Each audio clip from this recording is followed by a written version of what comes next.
Good afternoon.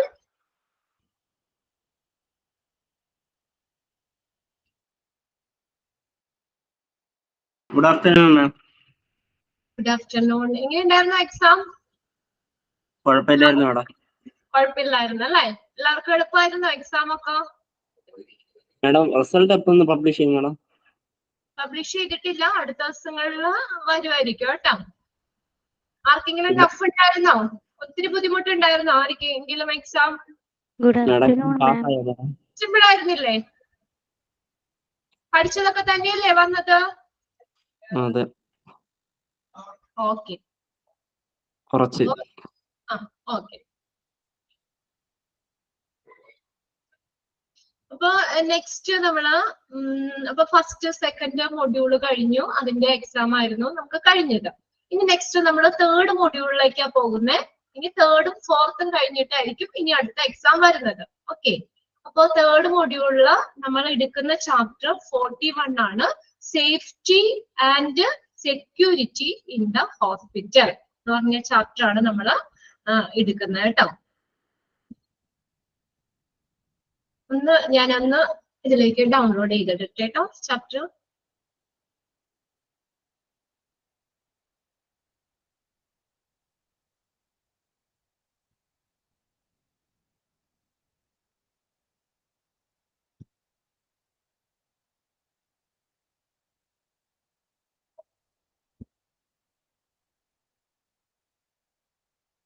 Okay. അപ്പൊ നിങ്ങൾക്ക് PDF ഇവിടുന്ന് അയച്ചിട്ടുണ്ട്.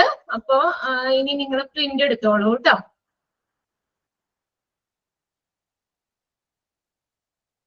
ഓക്കെ. അപ്പൊ ഇപ്പൊ ഷെയർ ചെയ്തേക്കുന്ന സ്ക്രീൻ എല്ലാവരും നോക്കാം. പുതിയ ചാപ്റ്റർ ആണ്, മൊഡ്യൂള് 3 വരുന്ന ചാപ്റ്റർ ആണ് കേട്ടോ. മൊഡ്യൂള് 3 പേപ്പർ 3 ഫസ്റ്റ് ചാപ്റ്റർ നമ്മൾക്ക് എടുക്കുന്ന ഫസ്റ്റ് ചാപ്റ്റർ ആണ് 41, സേഫ്റ്റി ആൻഡ് സെക്യൂരിറ്റി.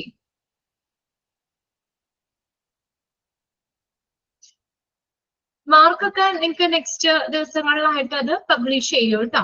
ഓക്കെ. അന്നേരം നമുക്ക് അത് മാർക്കിന് ഒന്ന് ഡിസ്കസ് ചെയ്യാം. ഇപ്പൊ നമ്മൾ പുതിയ ചാപ്റ്ററിലേക്ക് നമുക്ക് ഇനി ടൈം കളയാനില്ല. ഇനിയിപ്പോ തേർഡും ഫോർത്തും മൊഡ്യൂളും ചാപ്റ്റേഴ്സ് എന്ന് പറഞ്ഞാൽ ഇത്തിരി ലെങ്തി ആണ്. നമ്മൾ ഫസ്റ്റ് സെക്കൻഡും ചാപ്റ്ററുകൾ അധികം വലിയ ചാപ്റ്റർ ഒന്നും അധികം ഉണ്ടായിരുന്നില്ല. ഫസ്റ്റ് തേർഡ് ഫോർത്ത് മൊഡ്യൂളിലെ കുറച്ച് ചാപ്റ്റേഴ്സ് ഒക്കെ ഇത്തിരി വലിയ ചാപ്റ്ററുകളാണ്. അപ്പൊ കുറച്ചുകൂടി ടൈം നമുക്ക് അത് കംപ്ലീറ്റ് ചെയ്യാൻ എടുക്കേണ്ടി വരും. പിന്നെന്ന് പറഞ്ഞാൽ ഫസ്റ്റ് സെക്കൻഡ് മൊഡ്യൂളിൽ വെച്ചാൽ ഹോസ്പിറ്റലിന്റെ ഉള്ളിൽ തന്നെ നിൽക്കുന്ന കുറച്ച് കാര്യങ്ങളൊക്കെ ആയിരുന്നു. ഇനി അതെന്ന് പറഞ്ഞാൽ നമ്മുടെ ജനറൽ ആയിട്ടുള്ള കുറച്ച് കാര്യങ്ങൾ, ഹ്യൂമൻ റിസോഴ്സ് മാനേജ്മെന്റ്, മാർക്കറ്റിംഗ്, അങ്ങനെ കുറച്ച് ജനറൽ ആയിട്ട് നമ്മൾ ഇതിൽ മാത്രം ഒതുങ്ങി നിൽക്കുന്നതല്ല, പൊതുവെ ഉള്ള കുറച്ച് കാര്യങ്ങളും കൂടിയൊക്കെ വരുന്ന ചാപ്റ്റേഴ്സ് ആണ്. അപ്പൊ നമുക്ക് അത് വേഗം കംപ്ലീറ്റ് ചെയ്യണം. അപ്പൊ അതുകൊണ്ട് നമുക്ക് അധികം ടൈമും നിങ്ങൾക്ക് കളയാനില്ല. നമുക്കപ്പോ എന്താ അടുത്ത ഒരു സെക്ഷനിലേക്ക് കടക്കാണ്. മൊഡ്യൂള് 3 ചാപ്റ്റർ ആണ് നമ്മൾ എടുക്കുന്നത്. അതിൽ 41, safety and security in the hospital. അപ്പൊ അടുത്ത ദിവസം നാളെ ഉണ്ടല്ലോ നമുക്ക് ക്ലാസ്. അപ്പത്തേക്ക് നിങ്ങൾ ഇതിന്റെ ഒരു പ്രിന്റ് എടുത്ത് വെച്ചോളൂ കേട്ടോ. ഓക്കെ. അപ്പൊ നമുക്ക് നോക്കാം. സേഫ്റ്റി എന്ന് പറഞ്ഞാൽ എന്താ ഉദ്ദേശിക്കുന്നത്? സേഫ്റ്റി സുരക്ഷ അല്ലെ? അതുപോലെ സെക്യൂരിറ്റി സുരക്ഷിതത്വം, ഹോസ്പിറ്റലിലെ സുരക്ഷയും സുരക്ഷിതത്വവും അതുമായിട്ട് ബന്ധപ്പെട്ട് വരുന്ന കാര്യങ്ങളൊക്കെയാണ്. എന്തൊക്കെ പ്രൊട്ടക്ഷൻ. Okay, very good. അപ്പൊ നമുക്കിങ്ങനെ പല അപകടങ്ങളിൽ നിന്നൊക്കെ ആക്സിഡന്റിൽ നിന്നൊക്കെ നമുക്ക് അത് സംഭവിക്കാതെ അത് വരാതിരിക്കാൻ നമുക്ക് എന്തൊക്കെ പ്രിക്കോഷൻസ് എടുക്കാം, എന്തൊക്കെ പ്രിവെന്റീവ് മെത്തേഡുകൾ നമ്മൾ ചെയ്യണം എന്നുള്ളതൊക്കെയാണ് ഈ ചാപ്റ്ററിൽ ഡിസ്കസ് ചെയ്യുന്നത്. ഇതൊരു ചെറിയൊരു ചാപ്റ്റർ ആണ് കേട്ടോ. വലിയ ചാപ്റ്റർ ആദ്യം തന്നെ നമുക്ക് തുടങ്ങുന്നില്ല. മൊഡ്യൂൾ 3 ഒരു ചെറിയ ചാപ്റ്റർ ആണ്, സേഫ്റ്റി ആൻഡ് സെക്യൂരിറ്റി എന്ന് പറയുന്നത്. Okay. First define safety. Safety എന്ന് പറഞ്ഞാൽ എന്താ? Safety means to be free from injury, risk or harm. എന്തെങ്കിലും ഇഞ്ചുറി എന്ന് പറഞ്ഞാൽ പരിക്ക് അല്ലെ, മുറിവ് എന്നൊക്കെയുള്ള മീനിങ് ആണ് ഇഞ്ചുറി. പരിക്കുകളിൽ നിന്നോ അല്ലെങ്കിൽ റിസ്ക് എന്തെങ്കിലും അപകടങ്ങളിൽ നിന്നോ അല്ലെങ്കിൽ ഹാം എന്തെങ്കിലും ദോഷമായിട്ടുള്ള കാര്യങ്ങളിൽ നിന്നൊക്കെ നമ്മൾ ഫ്രീ ആവുന്നതിനെയാണ് സേഫ്റ്റി എന്ന് പറയുന്നത്. Okay. Safety means to be free from injury, risk or harm. നോക്കിയേ, Management of any hospital has a twofold responsibility concerning safety. എല്ലാ ഹോസ്പിറ്റലിലെ മാനേജ്മെന്റിന് ഈ സേഫ്റ്റിയുമായി ബന്ധപ്പെട്ട് ഒരു ഇരട്ട ഉത്തരവാദിത്തം ഉണ്ട്. ടൂഫോൾഡ് റെസ്പോൺസിബിലിറ്റി, ഇരട്ട ഉത്തരവാദിത്വം ഉണ്ട്. സേഫ്റ്റി എന്ന് പറഞ്ഞ മാനേജ്മെന്റിന്റെ ഒരു ഭാഗമാണ് അല്ലെ. നല്ല മാനേജ്മെന്റ് ആണെങ്കിൽ നല്ല സേഫ്റ്റി മെഷേഴ്സ് പേഷ്യൻസിനൊക്കെ ആണെങ്കിലും സേഫ്റ്റി ആയിട്ട് ഒരു അപകടം വരുത്താത്ത രീതിയിൽ ഹോസ്പിറ്റലിന്റെ നല്ലൊരു ഇമേജ് കിട്ടുന്ന രീതിയിൽ എല്ലാ കാര്യങ്ങളും ഹാൻഡിൽ ചെയ്ത് കൊണ്ടുപോവുക. അതാണ് ഹോസ്പിറ്റൽ മാനേജ്മെന്റ് ചെയ്യുന്നത് അല്ലെ.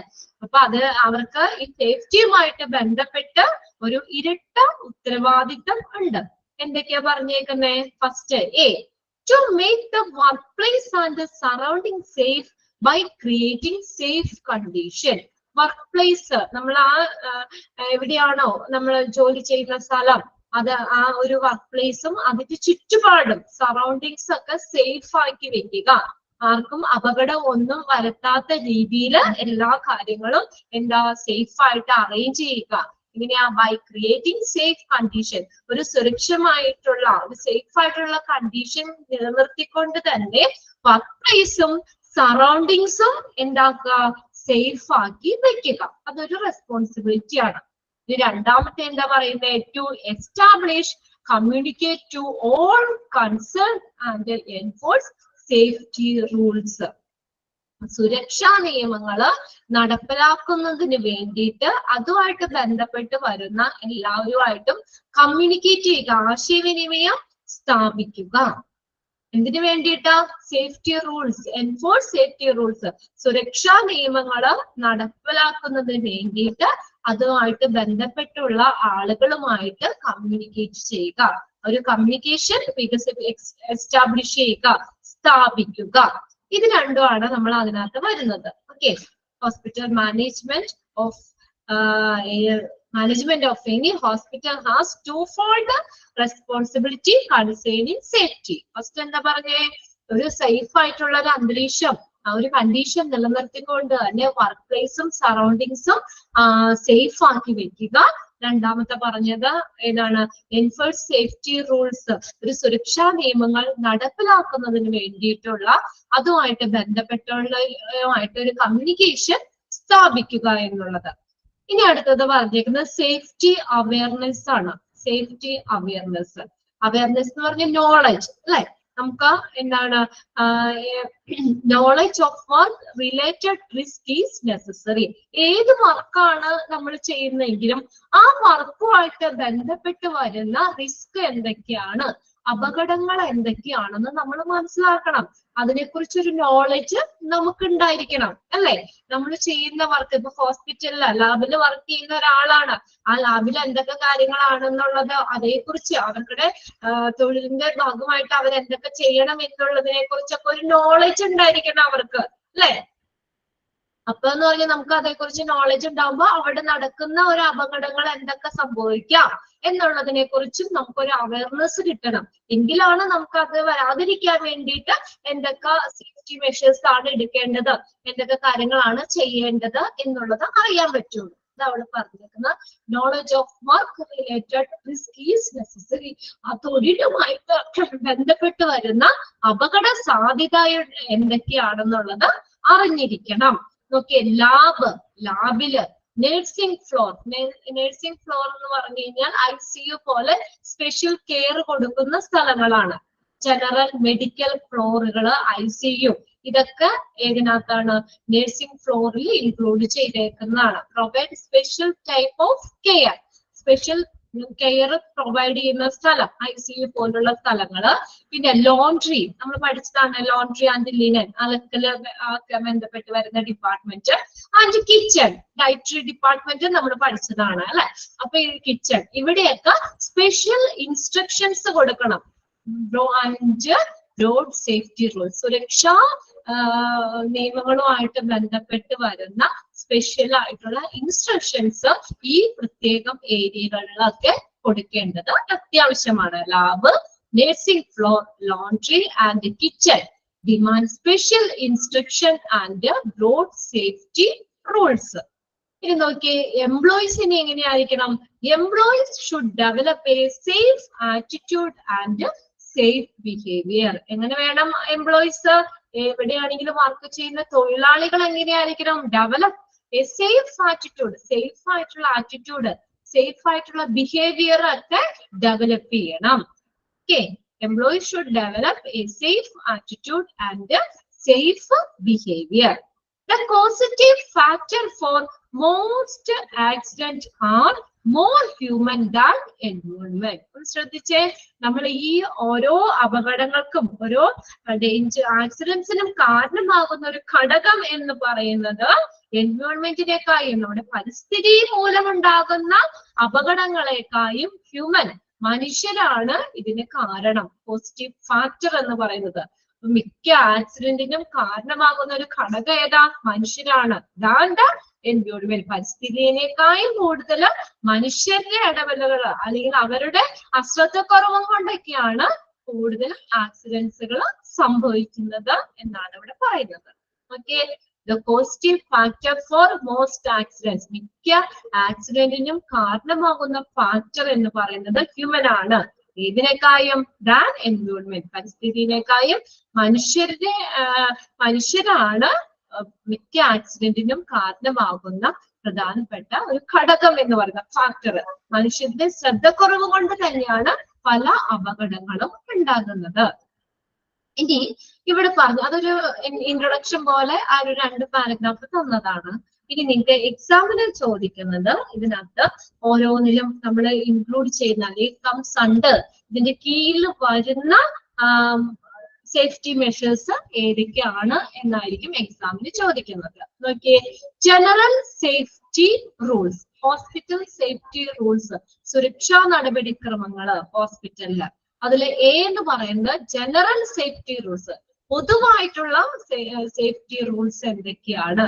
പേഴ്സണൽ, ഉദ്യോഗസ്ഥരുടെ ജനറൽ ആയിട്ടുള്ള സേഫ്റ്റി റൂൾസ്, അത് എല്ലാവരും വരുന്നതാണ്. പിന്നെ രണ്ടാമത്തെ എന്ന് പറഞ്ഞാൽ ബിയിൽ വരുന്ന സേഫ്റ്റി ഇൻ പേഷ്യന്റ് കെയർ, രോഗി പരിചരണം, അവരെ ശുശ്രൂഷിക്കുമ്പോൾ എന്തൊക്കെ സേഫ്റ്റി മെഷേഴ്സ് ആണ് നമ്മൾ എടുക്കേണ്ടത്, അവരുടെ സുരക്ഷയ്ക്ക് വേണ്ടിയിട്ട് എന്തൊക്കെയാണ് ചെയ്യേണ്ടത് എന്നുള്ളതാണ്. നെക്സ്റ്റ് സിയിൽ വരുന്ന സേഫ്റ്റി ഇൻ ട്രാഫിക്, നമ്മൾ ട്രാഫിക്, വീൽ ചെയറില്, സ്ട്രക്ചർ, അങ്ങനെ ട്രാൻസ്പോർട്ട് സമയത്ത് പേഷ്യൻസിനൊക്കെ എന്തെങ്കിലും അപകടങ്ങളൊക്കെ പറ്റാം അല്ലെ? അപ്പൊ അങ്ങനെ സംഭവിക്കാതിരിക്കാൻ വേണ്ടി എന്തൊക്കെ സേഫ്റ്റി മെഷേഴ്സ് ആണ് അവിടെ എടുക്കേണ്ടത്. പിന്നെ നോക്കിയേ, safety against trip and fall, നമ്മൾ ട്രിപ്പ് ആവാതെ, ഫോൾ, താഴെ വീഴാതെ, തട്ടി വീഴാതെയൊക്കെ നമ്മൾ എന്തൊക്കെ കാര്യങ്ങള് ശ്രദ്ധിക്കണം, അതിനെതിരായിട്ട് എന്തൊക്കെ സേഫ്റ്റി മെഷേഴ്സ് നമുക്ക് എടുക്കാൻ പറ്റും. പിന്നെ അടുത്തത് safety in electric goods. Electric goods എന്ന് പറഞ്ഞാൽ എന്താ? ഇലക്ട്രിക് ഉപകരണങ്ങൾ, ഇലക്ട്രിക് സ്വിച്ച്, അങ്ങനെയുള്ള സാധനങ്ങളൊക്കെ ഉണ്ടല്ലോ ഈ ഹോസ്പിറ്റലിൽ. ഇലക്ട്രിക് അപ്ലയൻസസ്, ഉപകരണങ്ങളൊക്കെ, ഇൻസ്ട്രുമെന്റ്സ്, ഇതൊക്കെ ആയിട്ട് നമ്മൾ പ്രവർത്തിപ്പിക്കുമ്പോഴൊക്കെ നമുക്ക് അപകടങ്ങൾ വരാം. അപ്പൊ അങ്ങനെ വരാതിരിക്കാൻ വേണ്ടിയിട്ട് ഇലക്ട്രിക് പരമായിട്ട് ഇലക്ട്രിക് ഉപകരണങ്ങളിൽ നിന്നൊക്കെ അപകടങ്ങളൊക്കെ സംഭവിക്കാതിരിക്കാൻ വേണ്ടിയിട്ട് എന്തൊക്കെ സേഫ്റ്റി മെഷേഴ്സ് എടുക്കാം. ഇത്രയും കാര്യങ്ങളാണ് ആ ഒരു ഫസ്റ്റ് സെക്ഷനിൽ വരുന്നത്. അപ്പൊ ഇവിടെ എങ്ങനെയാന്ന് വെച്ചാൽ ഓരോന്നിലും പോയിന്റ് ഔട്ട് ചെയ്ത് തന്നെ പറഞ്ഞിട്ടുണ്ട്. ചെറിയ ചെറിയ പോയിന്റ്സുകളായിട്ടാണ് തന്നേക്കുന്നത്. ഈ പോയിന്റ്സുകൾ ഇങ്ങനെ തന്നെ പഠിക്കുക. അപ്പൊ ഫസ്റ്റ് ക്വസ്റ്റ്യൻ എങ്ങനെയാന്ന് വെച്ചാൽ, which of the following comes under general safety rules? General safety റൂൾസിന്റെ കീഴിൽ വരുന്നത് ഏതൊക്കെയാണ്? അല്ലെങ്കിൽ which of the following is included in general safety rules? General safety റൂൾസിൽ ഇൻക്ലൂഡ് ചെയ്യുന്നത് ഏതൊക്കെയാണ്? എന്തൊക്കെയായിരിക്കാം ഈ ഒരു സെക്ഷനിൽ നിന്ന് ക്വസ്റ്റ്യൻസ് വരുന്നത്? ഓക്കെ, അപ്പൊ നമുക്ക് പോയിന്റ്സ് നോക്കാം ഓരോന്നും. ഓക്കെ, മിക്കതും നമുക്ക് അറിയാവുന്ന കാര്യങ്ങൾ തന്നെയാണ്. ചെറിയ ചെറിയ പോയിന്റ്സ് ആയിട്ട് അവിടെ എഴുതി വെച്ചിട്ടുണ്ടെന്നുള്ളൂ. നമുക്ക് ഓരോന്നും ഒന്ന് റീഡ് ചെയ്ത് നമുക്കൊന്ന് മനസ്സിലാക്കാം. ഫസ്റ്റ് നോക്കിയേ, അപ്പൊ ജനറൽ സേഫ്റ്റി റൂൾസിൽ വരുന്ന കാര്യങ്ങളാണ് കേട്ടോ. ഫസ്റ്റ് നോക്കിയേ, first point, right way to do a job in the hospital is the safe way. Right way to do job, job എങ്ങനെ ചെയ്യണം എന്നാ പറഞ്ഞേക്കുന്നേ? ഏത് ജോലിയാണെങ്കിലും ശരിയായ വഴിയിലൂടെ, അല്ലെ? ശരിയായ മാർഗത്തിലൂടെ ശരിയായ വഴിയിലൂടെ ഹോസ്പിറ്റലില് എന്ത് ചെയ്യുക, ജോലി ചെയ്യുക. Right way to do a job. നമ്മളൊരു ജോലി നമ്മളെ ഏൽപ്പിക്കുമ്പോൾ അത് ശരിയായ രീതിയിലൂടെ തന്നെ, ശരിയായ മാർഗത്തിലൂടെ നമ്മൾ ജോലി കംപ്ലീറ്റ് ആക്കുക. നമ്മൾ വല്ല ഷോർട്ട് കട്ടൊക്കെ എളുപ്പവഴിയൊക്കെ ചെയ്ത് കഴിഞ്ഞ് ചിലപ്പോൾ പല അപകടങ്ങൾ വരാം, അല്ലേ? അത് പ്രോപ്പർ ആയിട്ട് അതെങ്ങനെയൊക്കെയാണെന്നുള്ളത് കറക്റ്റ് ആയിട്ട് മനസ്സിലാക്കിയിട്ട് ശരിയായ രീതിയിൽ ഒരു കുറുക്കു വഴി അല്ലെങ്കിൽ ഷോർട്ട് കട്ട് ഒന്നും ചെയ്യാതെ നമ്മൾ ശരിയായ രീതിയിലൂടെ തന്നെ ജോലി ചെയ്യുക. അപ്പൊ നമുക്ക് കുറെ അപകടം ഒഴിവാക്കാൻ പറ്റൂലേ? ഇല്ലേ? നമ്മള് എന്തെങ്കിലുമൊക്കെ ഇടിച്ചുണിച്ചൊക്കെ ചെയ്യുമ്പോഴല്ലേ നമ്മൾ കൂടുതൽ അപകടങ്ങളൊക്കെ പറ്റുക. അപ്പൊ നമ്മൾ ശരിയായ രീതിയിൽ ജോലി ചെയ്യുക. അപ്പൊ നമുക്ക് അപ്പൊ എന്താ പറയാ, അങ്ങനെ വരുന്ന അപകടങ്ങളെ നമുക്ക് ഒരു പരിധി വരെ നമുക്ക് മാറ്റി നിർത്താൻ പറ്റും. Okay, right way to do a job in the hospital is the safe way. Second നോക്കിയേ, നോ യുവർ ജോബ് അബ്സല്യൂട്ട്ലി. രണ്ടാമത്തെ പോയിന്റ് എന്താ, നമ്മുടെ ജോലി എന്താണെന്നുള്ളത് നമ്മൾ കറക്റ്റ് ആയിട്ട് മനസ്സിലാക്കുക. നമുക്ക് അറിയില്ലാത്ത കാര്യം ചെയ്യുമ്പോൾ നമുക്ക് അപകടം വരാൻ ചാൻസ് ഇല്ലേ? അല്ലേ? പുതിയൊരു സെക്ഷനിലേക്ക് നമ്മൾ പുതിയതായിട്ട് അപ്പോയിന്റ് ചെയ്തു, നമുക്ക് കറക്റ്റ് ആയിട്ട് അറിയില്ല, ജോലി അറിയില്ല, നമുക്ക് എന്തെങ്കിലും നമ്മൾ ഊഹിച്ചൊക്കെ ചെയ്യുക, അല്ലെങ്കിൽ നമുക്ക് അറിയില്ലാത്ത കാര്യങ്ങൾ ചെയ്യുമ്പോൾ അപകട സാധ്യത കൂടുതലാണ്, അല്ലെ? അപ്പൊ ആദ്യം തന്നെ എന്ത് ചെയ്യണം, ഏത് ജോലിയാണെങ്കിലും നമ്മൾ അത് ജോലി എന്താണെന്നുള്ളത് നമ്മുടെ ജോബ് മൊത്തമായിട്ടും നമ്മൾ അറിയുക, മനസ്സിലാക്കുക. അപ്പൊ നമുക്ക് കുറെ അപകടങ്ങളിൽ നിന്ന് ഒഴിവാവാൻ പറ്റും. Know your job absolutely. ഇനി നോക്കിയേ, third point, whenever there is doubt do not indulge in this work, ask the supervisor. ഇനി നമ്മൾ ജോലി ചെയ്യുമ്പോൾ നമുക്ക് എന്തെങ്കിലും ഡൗട്ട് വന്ന് എന്ത് ചെയ്യും, നിങ്ങൾ എന്ത് ചെയ്യും, തന്നെ ഊഹിച്ച് ചെയ്യും, അല്ലെ? അങ്ങനെയായിരിക്കും അത് ചെയ്യേണ്ടത് വിചാരിച്ച് ചെയ്യോ? എന്ത് ചെയ്യണമെന്നാ പറഞ്ഞേക്കണേ, നമ്മൾ ഗസ് വർക്കിലൊന്നും ചെയ്യാൻ പാടില്ല, നമ്മുടെ രീതിക്ക് ചെയ്യാൻ പാടില്ല, അല്ലെങ്കിൽ നമ്മുടെ ഇഷ്ടത്തിന് ചെയ്യാൻ പാടില്ല. അവിടെ എന്ത് ചെയ്യണം, ആസ്ക് ദ സൂപ്പർവൈസർ. അവിടെ സൂപ്പർവൈസർ ഉണ്ടാവും, സൂപ്പർവൈസറിനോട് ചോദിക്കാം, എനിക്ക് ഡൗട്ട് ഉണ്ട്, എങ്ങനെയാണ് ചെയ്യേണ്ടതെന്ന് ചോദിച്ച് ഡൗട്ട് ക്ലിയർ ചെയ്തതിന് ശേഷം മാത്രം ജോലി കണ്ടിന്യൂ ചെയ്യുക. നമ്മൾ നമ്മുടെ സ്വന്തം ഇഷ്ടത്തിന് നമ്മൾ ഊഹിച്ചൊക്കെ ചെയ്ത് കഴിഞ്ഞാൽ ചിലപ്പോൾ വല്ല അപകടം പറ്റാൻ ചാൻസ് ഉണ്ട്, അല്ലെ? അപ്പൊ നമ്മൾ എന്ത് ചെയ്യണം, നമുക്ക് എന്തെങ്കിലും ഡൗട്ടോ കാര്യങ്ങളോ ഉണ്ടെങ്കിൽ നമ്മൾ സൂപ്പർവൈസറിനോട് സംസാരിക്കുക, അതിനുശേഷം ജോലി ചെയ്യുക. ഓക്കെ, ഗസ് വർക്ക് ഒന്നും ചെയ്യരുത്. 3 പോയിന്റ് ക്ലിയർ അല്ലേ? ഓക്കെ അല്ലേ? അവിടെ ഇരുന്ന് ഉറങ്ങുവാണ് എല്ലാവരും. ഊണൊക്കെ കഴിഞ്ഞ് കുറച്ച് ദിവസങ്ങളായിട്ട് ക്ലാസ് ഒന്നും ഉണ്ടായിരുന്നില്ല, അല്ലെ? നമുക്ക് ഓണത്തിന് വെക്കേഷൻ ഒക്കെ ആയിരുന്നു, ഈ സമയത്ത് ഊണൊക്കെ കഴിഞ്ഞ് കിടന്ന് ഉറങ്ങുന്ന സമയമായിരിക്കും എല്ലാവരും, ആണോ? നമുക്ക് അങ്ങനെയല്ലേ, 3-4 ദിവസമൊക്കെ ക്ലാസ് ഇല്ലാതിരുന്ന് പോകുമ്പോ ഒരു ക്ലാസ്സിൽ കയറാൻ ഒരു മടി ഉണ്ടാവും, അല്ലെ? ഇന്ന് കുറച്ച് പേരെ ഉള്ളല്ലോ, 33 പേരെ ഉള്ളൂ നമ്മുടെ ലൈവില്. ചിലപ്പോ ആ സമയം ഉറക്കൊക്കെ വരാം, ഉറക്കം വന്നവരൊക്കെ ഒന്ന് ഫ്രഷ് ആവട്ടോ. ഓക്കെ, അടുത്ത നോക്കിയേ, next fourth point, never handle or operate machinery tools equipment without authorisation. അടുത്ത നോക്കിയേ, നമ്മൾ ഹാൻഡിൽ ചെയ്യാൻ പാടില്ല, നമ്മൾ കൈകാര്യം ചെയ്യരുത്, അല്ലെങ്കിൽ ഓപ്പറേറ്റ് അത് പ്രവർത്തിപ്പിക്കരുത്. എന്താ, machinery tools and equipments. Machinery എക്യുപ്മെന്റ്സുകൾ, ഹോസ്പിറ്റലിലെ ടൂൾസുകൾ, മെഷീൻസുകളൊക്കെ അനുമതി ഇല്ലാതെ നമ്മൾ പ്രവർത്തിപ്പിക്കരുത്. വിത്തൗട്ട് ഓതറൈസേഷൻ, അനുമതി ഇല്ലാതെ, നമുക്ക് അതിനുള്ള ഒരു അധികാരം തരാതെ നമ്മളിപ്പോ കാണുന്നതാ, എനിക്ക് ചെയ്യാൻ അറിയാന്നുള്ള രീതിയിൽ നമ്മുടെ ഇഷ്ടത്തിനൊന്നും അത് ചെയ്യരുത്. അപ്പൊ നമുക്ക് അപകടങ്ങൾ പറ്റാൻ ചാൻസ് ഉണ്ട്. അപ്പൊ അനുമതി ഇല്ലാതെ ഒരു എക്യുപ്മെന്റ്സ് പോലും എന്ത് ചെയ്യാൻ പറ്റും, ഓപ്പറേറ്റ് ചെയ്യാനോ അത് ഹാൻഡിൽ ചെയ്യാനോ പാടില്ല. നെക്സ്റ്റ് നോക്കിയേ, 5th point, be vigilant and observe eagerly. നമ്മൾ വിജിലന്റ് ആയിരിക്കുക, എപ്പോഴും ജാഗ്രതയോടുകൂടി ഇരിക്കുക. നമ്മൾ ഓരോന്ന് ചെയ്യുമ്പോൾ ജാഗരൂകരായിട്ടിരിക്കുക. നമുക്ക് അപകടം ഒക്കെ വരാത്ത രീതിയിൽ നമ്മൾ വളരെ ശ്രദ്ധിച്ച്, നമ്മൾ ഒരു ആകാംക്ഷയോടുകൂടി, ഇഗർലി ആകാംക്ഷയോടുകൂടി നമ്മൾ എല്ലാ കാര്യങ്ങളും ഒബ്സർവ് ചെയ്യുക, നിരീക്ഷിക്കുക. നമ്മള് ശ്രദ്ധയില്ലാതെയൊക്കെ നമ്മൾ ഓരോന്നും ചെയ്യരുത്. ഓക്കെ, നമ്മൾ എന്ത് ചെയ്യുകയാണെങ്കിലും നമ്മൾ വളരെ ജാഗ്രതയോടുകൂടി തന്നെ, വളരെ നിരീക്ഷിച്ചൊക്കെ ആകാംക്ഷയോടുകൂടി തന്നെ ഓരോ കാര്യങ്ങളും ചെയ്യുക. നെക്സ്റ്റ് നോക്കിയ, report instantly any faulty equipment. അടുത്ത ഒരു സേഫ്റ്റി മെഷേഴ്സ് പറഞ്ഞേക്കുന്നത് വെച്ചാൽ, നമ്മൾ എന്തെങ്കിലും ഫോൾട്ട് ആയിട്ടുള്ള എക്യുപ്മെന്റ്സ് ഇല്ലേ, ഫോൾട്ടി എക്യുപ്മെന്റ്സുകൾ, ഒരു പ്രവർത്തിക്കാൻ പറ്റാത്ത എന്തെങ്കിലും ഡാമേജ് ഉള്ളതോ അങ്ങനെ എന്തെങ്കിലും ഉള്ള എക്യുപ്മെന്റ്സ് ഉണ്ടെങ്കിൽ അപ്പൊ തന്നെ അത് റിപ്പോർട്ട് ചെയ്യുക. എന്നാലല്ലേ അവർക്ക് അത് മാറ്റാൻ പറ്റുള്ളൂ. അത് അതിന്റെ ഇത് ചെക്ക് ചെയ്ത് അത് കറക്റ്റ് ആക്കാൻ പറ്റുള്ളൂ. അപ്പൊ എന്തെങ്കിലും ഇതുപോലെ ഫോൾട്ട് ആയിട്ടുള്ള എക്യുപ്മെന്റ്സ് ഉണ്ടെങ്കിൽ അതിന് മെനവണിയരുത്, അല്ലെങ്കിൽ അത് നമ്മൾ അതും വെച്ചോണ്ട് പ്രവർത്തിപ്പിക്കരുത്. അപ്പൊ കൂടുതൽ അപകടങ്ങൾ വരാനുള്ള ചാൻസ് ഉണ്ട്. അതുകൊണ്ട് എന്ത് ചെയ്യണം, ഒരു ഫോൾട്ടി തെറ്റായിട്ടുള്ള ഒരു എക്യുപ്മെന്റ്സ് കാര്യങ്ങളൊക്കെ ഉണ്ടെങ്കിൽ അത് ഉടനെ തന്നെ റിപ്പോർട്ട് ചെയ്യുക. നെക്സ്റ്റ് നോക്കിയേ, unsafe condition or act defective or broken equipments. ഇനി നോക്കിയേ, അൺസേഫ് കണ്ടീഷൻ, നമുക്ക് സുരക്ഷിതമല്ലാത്ത ഒരു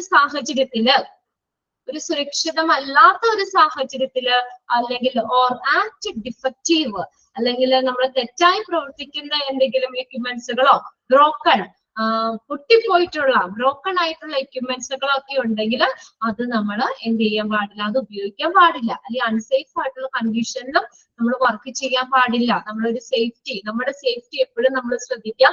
ബ്രോക്കൺ ആയിട്ടുള്ള പൊട്ടിപ്പോയ എക്യുപ്മെന്റ്സ് ഒക്കെ എടുത്ത് കഴിഞ്ഞ് കഴിഞ്ഞാൽ വല്ല കയ്യിലൊക്കെ കൊണ്ടുകയറോ അല്ലെങ്കിൽ നമുക്ക് മുറിയാനൊക്കെ ചാൻസ് ഉണ്ട്. അപ്പൊ അങ്ങനെയുള്ളതൊന്നും നമ്മൾ ചെയ്യാൻ പാടില്ല. നെക്സ്റ്റ് നോക്കിയേ, to be physically and emotionally fit for your work by maintaining good health and proper diet. ഇനി അടുത്തൊരു കാര്യം, നമ്മൾ ഫിസിക്കലി ഇമോഷണലി ഫിറ്റ് ആയിരിക്കണം. Fit for your work by maintaining good health and proper diet. നല്ല ആരോഗ്യകരമായിട്ടുള്ള നല്ല proper ഡയറ്റിലൂടെ good ഹെൽത്തിലൂടെയൊക്കെ നമ്മൾ എപ്പോഴും ഫിസിക്കലി ഇമോഷണലി ഫിറ്റ് ആയിരിക്കണം. നമ്മൾക്ക് രാവിലെയൊക്കെ നമ്മൾ ഭക്ഷണം കഴിക്കാതെ ജോലിക്ക് പോയി കഴിഞ്ഞാൽ നമുക്ക് ഫിസിക്കലി നമുക്ക് സ്ട്രോങ് ആവോ? ഇത്ര നേരം കഴിയുമ്പോഴത്തേക്ക് നമ്മൾ ആകെ ടയേർഡ് ആവും അല്ലെ? നമുക്കത് ശ്രദ്ധിച്ച് ചെയ്യാൻ പറ്റില്ല നമ്മുടെ ജോലികൾ എന്താണെങ്കിലും. അപ്പൊ അങ്ങനെ വരുമ്പോൾ നമുക്ക് വല്ല അപകടം പറ്റാൻ ചാൻസ് ഉണ്ട്. അതുപോലെ ഇമോഷണലി ഫിറ്റ്, മെന്റലി ഒരു വളരെ ഇമ്പോർട്ടന്റ് ആയിട്ടുള്ള കാര്യമാണ്. നമുക്ക് നമ്മൾ ആരെങ്കിലും ഒക്കെ വഴക്ക് പറഞ്ഞു കഴിഞ്ഞാൽ നമുക്ക് അത് ശ്രദ്ധിച്ച് ചെയ്യാൻ പറ്റുമോ? നമ്മൾ ഇമോഷണലി നമ്മൾ ഫിറ്റ് അല്ലെങ്കിൽ നമുക്ക് വീട്ടിൽ ഭയങ്കര വിഷമിപ്പിക്കുന്ന കാര്യം ഉണ്ടായി, അല്ലെങ്കിൽ നമുക്ക് എന്തെങ്കിലും സംഭവങ്ങളൊക്കെ ഉണ്ടായി, നമ്മുടെ മനസ്സിന് വളരെയധികം ഇതാണ്, ഇമോഷണലി നമ്മൾ വളരെ ഡള്ളാണെന്ന് വിചാരിക്കുക. നമുക്ക് ചെന്നിട്ട് വർക്കിൽ കോൺസെൻട്രേറ്റ് ചെയ്യാൻ പറ്റുമോ? നമ്മൾ ചെയ്യുന്നത് കറക്റ്റ് ആവില്ല. നമ്മൾ കോൺസെൻട്രേറ്റ് ചെയ്യാതെ ചെയ്തു കഴിഞ്ഞാൽ ചിലപ്പോൾ നമുക്ക് എന്തെങ്കിലും അങ്ങനെയും അപകടങ്ങൾ വരാം അല്ലെ? അപ്പൊ നമ്മൾ എന്ത് ചെയ്യണം? ഫിസിക്കലി ഇമോഷണലി ഫിറ്റ് ആയിരിക്കണം. ഓക്കെ, നമ്മുടെ ഗുഡ് ഹെൽത്ത് പ്രോപ്പർ ഡയറ്റ് ഒക്കെ നിലനിർത്തിക്കൊണ്ട് തന്നെ ഫിസിക്കലി ഇമോഷണലി ഫിറ്റ് ആയിരിക്കണം. ഓക്കെ, എല്ലാവരും ഫിറ്റ് ആയിട്ടിരിക്കുക കേട്ടോ, ഇമോഷണലി ഫിറ്റ് ആയിട്ടിരിക്കുക. നമ്മൾ 3-4 ദിവസമൊക്കെ അവധിയൊക്കെ കഴിഞ്ഞ് ഇന്ന് ഇതിന്റെ ക്ലാസ് അല്ലെങ്കിൽ ഒന്ന് ക്ലാസ്സിൽ കയറാൻ മടിയാവണമെന്ന് വിചാരിക്കരുത്. ഇനി നമുക്ക് വളരെ ഇപ്പൊ നമ്മൾ ഫസ്റ്റ് സെക്കൻഡും കവർ ചെയ്ത പോലെ അതിനേക്കായി ഒരു ഇത്തിരി കൂടി കൂടുതൽ ഉണ്ടെങ്കിലേ ഉള്ളൂ. ഇത്രയും പോർഷൻസ് ഇനിയും നമുക്ക് കവർ ചെയ്യാനുണ്ട്. നന്നായിട്ട് പഠിക്കുക, മിടുക്കരായിട്ടൊക്കെ പഠിച്ച് എല്ലാവരും സിമ്പിൾ ആയിട്ട് തന്നെ എക്സാം. ഇപ്പൊ ഈ എക്സാം കഴിഞ്ഞപ്പോ കുറച്ചുപേർക്കൊക്കെ മനസ്സിലായി കാണും. റെഗുലർ ആയിട്ട് പഠിക്കുന്നവർക്ക് വലിയ ബുദ്ധിമുട്ടുണ്ടായി കാണില്ല. നമ്മൾ പെൻഡിങ് ആയിട്ട് ഇടുന്നവർക്ക് ഇത്ര ടഫ് ആയിരിക്കും ഇതൊക്കെ പോർഷൻസ്. പിന്നെ വെക്കേഷനായി നിങ്ങൾക്ക് സ്റ്റഡി ലീവ് പോലെ കുറച്ച് ദിവസം തന്നു എങ്കിൽ പോലും നമ്മൾ ഒരുമിച്ച് വായിക്കുമ്പോൾ നമുക്ക് ബുദ്ധിമുട്ട് അല്ലേ? ഒരുമിച്ച് പോർഷൻസ് എടുക്കുമ്പോൾ വായിക്കാൻ ബുദ്ധിമുട്ടല്ലേ നിങ്ങൾക്ക്? അത്രയും കവർ ചെയ്യണ്ടേ? അപ്പൊ അതുകൊണ്ട് ഒരു കാര്യം കൂടി ഈ ഒരു അവസരത്തിൽ എല്ലാവരും മനസ്സിൽ വിചാരിക്കുക, ഇന്ന് നമ്മൾ തേർഡ് മൊഡ്യൂളിലെ ഫസ്റ്റ് ചാപ്റ്റർ തൊടുന്നതേ ഉള്ളൂ. അപ്പൊ അതുകൊണ്ട് എന്ത് ചെയ്യണം? അന്നന്ന് പഠിപ്പിക്കുന്നത് അന്നന്ന് ഒരു പ്രാവശ്യമെങ്കിലും നിർബന്ധമാണ് എല്ലാവരും. നിങ്ങൾക്ക് തന്നെ അന്നേരം നമുക്ക് എക്സാമിന് അത്രയും നമ്മൾ ഓട്ടം കുറച്ച് ഓടിയാൽ മതി. ഓക്കെ, അന്നന്ന് തന്നെ വായിക്കുക എന്നുള്ള ഒരു ഇതും കൂടി ഇതിന്റെ ഒപ്പം നമ്മൾ എടുക്കുക. ഫ്രഷ് ആയിട്ട് നമ്മൾ തുടങ്ങുകയാണ് തേർഡ് മൊഡ്യൂളിലെ ഫസ്റ്റ് ചാപ്റ്റർ കേട്ടോ. അപ്പൊ നിങ്ങൾക്ക് എക്സാമിന്റെ സമയത്താണെങ്കിലും അത്ര ബുദ്ധിമുട്ടും വരില്ല. ഓക്കെ, എല്ലാവരും ഓക്കെ അല്ലേ? ഓക്കെ അല്ലേ? അപ്പൊ നിങ്ങൾക്ക് ചിലർക്കൊക്കെ തോന്നിയിട്ടുണ്ടാവും, അയ്യോ എനിക്ക് അന്നൊന്ന് വായിക്കായിരുന്നു, മിസ്സൊക്കെ അന്ന് പറഞ്ഞപ്പോ ഡെയിലി വായിച്ചു വെക്കുകയാണെങ്കിൽ എനിക്ക് ഇത്രയും ബുദ്ധിമുട്ടുണ്ടാവില്ല എന്ന് ചിലർക്ക് അറ്റ്ലീസ്റ്റ് ഒരാൾക്കെങ്കിലും നമ്മുടെ കൂട്ടത്തിലുള്ളവർക്ക് തോന്നിയിട്ടുണ്ടാവും മനസ്സിൽ. ഇനി തുടങ്ങിയെങ്കിലും അന്നുള്ളത് നോക്കണം എന്നുള്ളൊരു ഇത് വരും. ഓക്കെ, അത് നല്ലൊരു കാര്യമാണ്. ഇനിയുള്ളത് ആയസ് മാം ചിലരൊക്കെ പറഞ്ഞു, എനിക്കറിയാം ചിലർക്ക് അങ്ങനെ ബുദ്ധിമുട്ടാവും. നമ്മൾ ലാസ്റ്റ് വരുമ്പോഴേ എല്ലാം കൂടി വരുമ്പോൾ നമുക്ക് പഠിക്കാനും ഭയങ്കര ബുദ്ധിമുട്ടായിരിക്കും, നമുക്ക് ടെൻഷനായിരിക്കും ഒക്കെ വരും. അന്നുള്ളത് നിങ്ങൾ ഒരു പ്രാവശ്യമെങ്കിലും, ഒരുപാട് പറയുന്നില്ല, ഇപ്പോഴാണെങ്കിൽ പിള്ളേരൊക്കെ വെക്കേഷൻ അല്ലേ, അവർക്ക് സ്കൂളിലൊന്നും പോകണ്ട, അവരെ വലിയ തിരക്കൊന്നും ഇല്ല ആർക്കും. അപ്പൊ അതുകൊണ്ട് നമ്മൾ എന്ത് ചെയ്യാം, ഇന്നുള്ളത് എല്ലാവരും ഇന്ന് ക്ലാസ്സിൽ കയറി എല്ലാവരും നിർബന്ധമായിട്ടും ഒരു പ്രാവശ്യം, ഒരുപാട് ഇല്ല, ഒരു പ്രാവശ്യമെങ്കിലും ഒന്ന് വായിച്ച് മനസ്സിലാക്കി വെക്കാം. സിമ്പിൾ ആയിട്ടുള്ള പോയിന്റ്സ് അല്ലേ? ഓക്കെ, അപ്പൊ നമ്മൾ എന്താ പറഞ്ഞു വന്നത്? നമ്മൾ ഫിസിക്കലി ഇമോഷണലി ഫിറ്റ് ആയിരിക്കണം. അപ്പൊ എല്ലാവരും ക്ലാസ്സിൽ പഠിക്കാനായിട്ട് ഒരു മെന്റലി നമ്മൾ റെഡി ആയിരിക്കുക കേട്ടോ. ഓക്കെ, ഇമോഷണലി ഫിറ്റ് ആവണം. പിന്നെ അടുത്ത് നോക്കിയേ, refrain from alcoholic drinks. Alcoholic drinks, നമ്മള് ഡ്രിങ്ക്സ് ഒക്കെ കഴിച്ചുകൊണ്ടൊന്നും വർക്കിലൊന്നും ഏർപ്പെടരുത്, അല്ലെ? എന്നുവെച്ചാൽ നമ്മള് ഡ്രിങ്ക്സ് ഒക്കെ കഴിക്കുമ്പോൾ നമ്മുടെ ബ്രെയിനിലേക്ക് അത് പെട്ടെന്ന് ഇതാവും. മോഡൽ എക്സാമിന് എല്ലാവരും ജയിച്ചോന്ന് ഇവിടെ ബിനോയ് ചോദിക്കുന്നുണ്ട്. മാർക്ക് നിങ്ങൾക്ക് അടുത്ത് തന്നെ അത് പബ്ലിഷ് ചെയ്യും, അപ്പൊ നിങ്ങൾക്ക് അറിയാലോ. അപ്പൊ ഞാൻ പറഞ്ഞില്ലേ, അതവിടെ ആ സെക്ഷൻ അവിടെ ഇരുന്നോട്ടെ, അതൊക്കെ പോയില്ലേ, എക്സാം കഴിഞ്ഞു, എല്ലാം കഴിഞ്ഞു, അന്നേരം നമുക്ക് ഡിസ്കസ് ചെയ്യാം. ഇപ്പൊ ഫ്രഷ് ആയിട്ടിരിക്കുക. ഓക്കെ, അപ്പൊ നമുക്ക് മാർക്സ് നമുക്ക് നോക്കാം എത്രത്തോളം ഒക്കെ കിട്ടും എങ്ങനെയാന്നുള്ളത്. ഇപ്പൊ ഞാനത് പറയുന്നില്ല. ഓക്കെ, നിങ്ങൾക്ക് അടുത്ത ദിവസം തന്നെ അത് പബ്ലിഷ് ചെയ്യൂ കേട്ടോ. നോക്കിയപ്പോ ആൽക്കഹോളിക് ഡ്രിങ്ക്സ്, നമ്മൾ ആൽക്കഹോളിക് ഡ്രിങ്ക്സിൽ നിന്നൊക്കെ വിട്ട് നിൽക്കുക. അതൊന്നും ഉപയോഗിച്ചിട്ട് മദ്യം ഒന്നും കഴിച്ചിട്ട് നമ്മുടെ ജോലിക്കൊന്നും കയറരുത്. അപ്പൊ നമുക്ക് അങ്ങനെയൊക്കെ ചെയ്യുമ്പോൾ അപകടങ്ങൾ ഉണ്ടാവും. ഈ വണ്ടിയൊക്കെ ആണെങ്കിലും കഴിച്ചുകൊണ്ടൊന്നും ഡ്രൈവ് ചെയ്യാൻ പാടാന്നില്ലേ, അല്ലെ? അങ്ങനെ എന്നിട്ട് അത്രയും പറഞ്ഞ് നമ്മൾ ഫൈൻ അടപ്പിച്ച് എല്ലാം ചെയ്തിട്ട് ചില ആൾക്കാരൊക്കെ ന്യൂട്രലായിട്ട് കഴിച്ചിട്ട് വണ്ടി ഓടിച്ചിട്ടുണ്ട്, അങ്ങനെ അപകടം പറ്റിയിട്ടുണ്ട്, ഇല്ലേ? ഒത്തിരി ആക്സിഡന്റ്സ് അങ്ങനെ പറ്റുന്നുണ്ട്. അവർക്ക് കോൺസെൻട്രേറ്റ് ചെയ്യാൻ പറ്റില്ല, അവരെ ആകെ അവർക്ക് എന്താ പറയാ ആ ഒരു സ്റ്റേജ് ആയിരിക്കും. അപ്പൊ അങ്ങനെയൊന്നും ചെയ്യാൻ പാടില്ല. അങ്ങനെയൊക്കെ ചെയ്യാൻ നമ്മൾ അതിൽ നിന്നൊക്കെ വിട്ട് നിക്കണം. ഓക്കെ, നെക്സ്റ്റ് നോക്കിയേ, പേഴ്സണൽ ഹൈജീൻ ഈസ് ഇമ്പോർട്ടന്റ്. പിന്നെ ഒരു കാര്യം എന്ന് വെച്ചാൽ പേഴ്സണൽ ഹൈജീൻ, നമ്മുടെ വ്യക്തി ശുചിത്വം വളരെ ഇമ്പോർട്ടന്റ് ആയിട്ടുള്ള കാര്യമാണ്. Wash your hands frequently. ഇടയ്ക്ക് എന്ത് ചെയ്യണം? നമ്മള് കൈ കഴുകുക. പേഴ്സണൽ ഹൈജീനും നമ്മുടെ മെന്റലി നിന്നൊക്കെ നമ്മളെ ഇതാക്കുന്ന ഒരു ഫാക്ടർ തന്നെയല്ലേ വ്യക്തി ശുചിത്വം. നമ്മൾ രാവിലെ കുളിക്കൂല്ലേ എല്ലാവരും, അല്ലെ? നമ്മൾ എഴുന്നേറ്റ് ബ്രഷിങ് കഴിഞ്ഞ് നമ്മൾ കുളിച്ച് കഴിയുമ്പോഴാണ് നമ്മളൊരു ഫ്രഷ് ആവുള്ളൂ, അങ്ങനെയല്ലേ? അപ്പൊ പേഴ്സണൽ വ്യക്തി ശുചിത്വം എന്ന് പറയുന്നത് നമ്മൾ ഇതിനെയൊക്കെ ഒരു സേഫ്റ്റിയുടെ ഭാഗമായിട്ട് അതിനെ ബാധിക്കുന്ന ഒരു കാര്യമാണ്. കുളിച്ച് നല്ല ഫ്രഷ് ഒക്കെ ആയി വരുമ്പോ തന്നെ നമുക്ക് പകുതി ഇതിലുണ്ട്. കുളിക്കാതെയൊക്കെ അപ്പൊ തീരെ വയ്യ പനിയൊക്കെ വന്ന് കുളിക്കാതിരുന്ന നമുക്ക് ആ ഒരു എനർജി കിട്ടുമോ, അല്ലെ? നമ്മളൊന്ന് കുളിച്ചത് കഴിയുമ്പോഴോ. അപ്പൊ നമ്മളൊരു പേഴ്സണൽ ഹൈജീൻ എന്ന് പറയുന്നതും വളരെയധികം ഇമ്പോർട്ടന്റ് ആണ്. പിന്നെ അടുത്ത് നോക്കിയേ, next point, report to the doctor whenever you are ill with infection instantly and stay at home. ഇനി അടുത്തൊരു കാര്യം എന്ന് പറഞ്ഞാൽ നമ്മള് ഡോക്ടറോട് റിപ്പോർട്ട് ചെയ്യണമെന്ന്. നമുക്ക് എന്തെങ്കിലും രോഗമൊക്കെ ഉണ്ടെങ്കിലേ, രോഗം വയ്യ ഉണ്ടെങ്കിൽ നമ്മൾ അത് വെച്ചിരുന്ന് ജോലി ചെയ്യരുത്. അപ്പൊ നമുക്ക് അതിൽ കോൺസെൻട്രേറ്റ് ചെയ്യാൻ പറ്റില്ല, പല അപകടങ്ങളും വരാൻ ചാൻസ് ഉണ്ട്. എന്തെങ്കിലും രോഗങ്ങളൊക്കെ ഉണ്ടെങ്കിൽ ഡോക്ടറിനോട് റിപ്പോർട്ട് ചെയ്യുക. ആവശ്യത്തിന് നമ്മുടെ മരുന്നുകൾ ഏതൊക്കെയാന്ന് വെച്ചാൽ അത് കഴിക്കുക. ഇനി തീരെ വയ്യ എന്നുണ്ടെങ്കിൽ റെസ്റ്റ് പറയുന്നുണ്ടെങ്കിൽ വീട്ടിലിരുന്ന് തന്നെ എന്ത് ചെയ്യണം? Stay at home. വീട്ടിലിരുന്ന് തന്നെ റെസ്റ്റ് ചെയ്യുക. മാറിയതിനു ശേഷം മാത്രം ജോലിയിലേക്ക് പ്രവേശിക്കുക. Okay, report to the doctor whenever you are ill with the infection instantly and stay at home. വീട്ടിൽ തന്നെ സ്റ്റേ ചെയ്യുക. മാറിയതിനു ശേഷം ജോലിയിലേക്ക് പ്രവേശിക്കുക. നെക്സ്റ്റ് നോക്കിയേ, cooperate with the infection control committee by observing procedure already established. എന്താ പറഞ്ഞേക്കുന്നത്? നമ്മൾ ഓൾറെഡി എസ്റ്റാബ്ലിഷ് ചെയ്ത ഇതിനകം സ്ഥാപിച്ചിട്ടുള്ള നമ്മുടെ നടപടിക്രമങ്ങളൊക്കെ നിരീക്ഷിച്ചുകൊണ്ട് ഹോസ്പിറ്റൽ ഇൻഫെക്ഷൻ കൺട്രോൾ കമ്മിറ്റിയുമായിട്ട് കോപ്പറേറ്റ് ചെയ്യുക, അവരുമായിട്ട് സഹകരിക്കുക. ഹോസ്പിറ്റൽ ഇൻഫെക്ഷൻ കൺട്രോൾ കമ്മിറ്റി ആയിട്ട് കോപ്പറേറ്റ് ചെയ്യുക. അപ്പൊ അതിൽ നിന്ന് നമുക്ക് ഇൻഫെക്ഷനെ കൺട്രോൾ ചെയ്യാൻ പറ്റുന്ന കാര്യങ്ങളും എല്ലാവരും ഒരു അവയർനെസ് നമുക്ക് കിട്ടും. അത് നമ്മൾ ഇതിലൂടെ നമുക്ക് കുറയും ഇങ്ങനെയുള്ള കാര്യങ്ങളിൽ നിന്നൊക്കെ നമുക്ക് ഒരു സേഫ്റ്റി നമുക്ക് എടുക്കാൻ പറ്റും. ഇനി നോക്കിയേ, next point, wear proper uniform and clothing for your job, neither too tight nor too loose. Jewelry and high-heeled footwear may be dangerous. അടുത്ത നോക്കിയാൽ നമ്മൾ യൂണിഫോംസ് ഒക്കെ ആണെങ്കിൽ നമ്മൾ പ്രോപ്പർ ആയിട്ടുള്ള യൂണിഫോം ക്ലോത്തിങ് അല്ലെങ്കിൽ ക്ലോത്തിങ് ഒക്കെ ധരിക്കണം. നമ്മുടെ ജോലിക്ക് അനുസരിച്ചുള്ള പ്രോപ്പർ യൂണിഫോം ക്ലോത്തിങ് ഒക്കെ ധരിക്കാം. അധികം ടൈറ്റ് ആവാനോ, ടൈറ്റ് ആയി കഴിഞ്ഞാൽ നമുക്ക് പറ്റുമോ? നമുക്ക് കംഫർട്ട് ആയിട്ടുള്ള ഡ്രസ്സ് ധരിക്കണം, അല്ലെ? നമുക്ക് കംഫർട്ട് നമ്മൾ ഓക്കെ ആണെന്നുള്ള രീതിയിൽ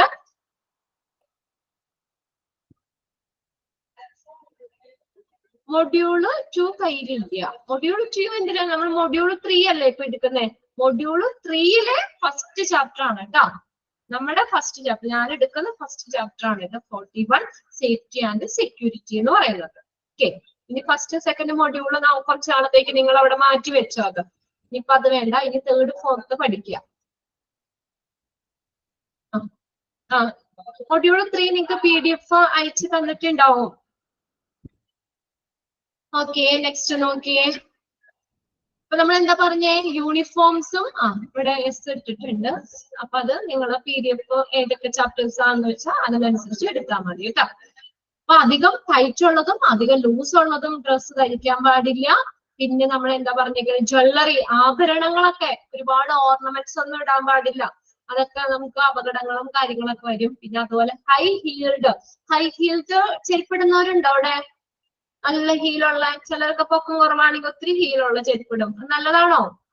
ഹൈ ഹീൽഡ് ഒരു സൈഡ് മാത്രമാ അതെ. അപ്പൊ തന്നെ മെസ്സേജ് ഇട്ടോ, എന്നുവെച്ചാൽ ഒരു ഇച്ചിരി മാത്രം മുങ്ങി കഴിയുമ്പോൾ നമുക്ക് 4 ദിവസം ഇട്ട് കഴിയുമ്പോൾ നടുവേദന എടുക്കും അല്ലെ. അതും പിന്നെ അതുപോലെ തന്നെ വല്ല തെന്നി വീഴോ തട്ടി വീഴോ ഹീലുള്ളതൊക്കെ നടക്കുമ്പോഴൊക്കെ അങ്ങനെയും അപകടങ്ങൾ വരാൻ ചാൻസ് ഉണ്ട്. അപ്പൊ അതൊക്കെ നമ്മൾ എന്ത് ചെയ്യണം, ഒഴിവാക്കണം.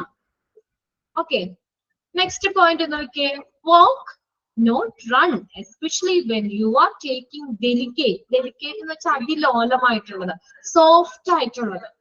ബ്രേക്കബിൾ ആർട്ടിക്കിൾ ഓർ ഇൻസ്ട്രുമെന്റ്സ്, എന്തെങ്കിലും പൊട്ടിപ്പോണെന്നില്ലേ, ഗ്ലാസ് ഐറ്റംസ് അങ്ങനെയുള്ളത്, എന്തെങ്കിലും ബ്രേക്കബിൾ ആയിട്ടുള്ളത്, ഡെലിക്കേറ്റ് അതിലോലമായിട്ടുള്ള സോഫ്റ്റ് ആയിട്ടുള്ള ഇൻസ്ട്രുമെന്റ്സ് ഒക്കെ എടുത്തുകൊണ്ട് നമ്മൾ ഓടരുതെന്ന്. ഓക്കെ, നമ്മൾ നടന്നു പോവുക. എന്താ, അത് വല്ല ഓടിയൊക്കെ വീണ് കഴിഞ്ഞ് അത് പൊട്ടിപ്പോയി കഴിഞ്ഞാൽ അതും നമ്മുടെ കയ്യിലോ കാലയിലൊക്കെ കൊണ്ടുകയറി നമുക്ക് മുറിവൊക്കെ വരാം, അങ്ങനെ അപകടങ്ങൾ വരാം. ബ്രേക്കബിൾ ആയിട്ടുള്ള സാധനങ്ങൾ എടുത്തുകൊണ്ട് നമ്മൾ സൂക്ഷിച്ച് നടന്നു പോകണം. ഓക്കെ, അതുകൊണ്ട് ഓടരുത്. Walk not run especially when you are taking delicate breakable articles or instruments. അടുത്ത് നോക്കിയേ, next point. If you see foreign materials, loose wire, oil spill, etc. on the floor, that may be cause of an accident. ഇവിടെ നോക്കിയേ, അടുത്ത് പറഞ്ഞേക്കുന്നത് എന്തെങ്കിലും foreign materials, എന്തെങ്കിലും സാധനങ്ങളൊക്കെ ഫ്ലോറിൽ കിടക്കുകയാണെങ്കിൽ, ലൂസ് വയർ വല്ല ലൂസായി കിടക്കുകയാണെങ്കിൽ, ഓയിൽ സ്പിൽ എന്തെങ്കിലും ഓയില് വെളിച്ചെണ്ണയോ അങ്ങനെ എന്തെങ്കിലും ഓയില് തറയിൽ കിടക്കുകയാണെങ്കിൽ, ഇത് ഫ്ലോറിൽ ഉണ്ടെങ്കിൽ അത് ആക്സിഡന്റിന് കാരണമാകും. തെന്നി വീഴൂല്ലേ അല്ലേ?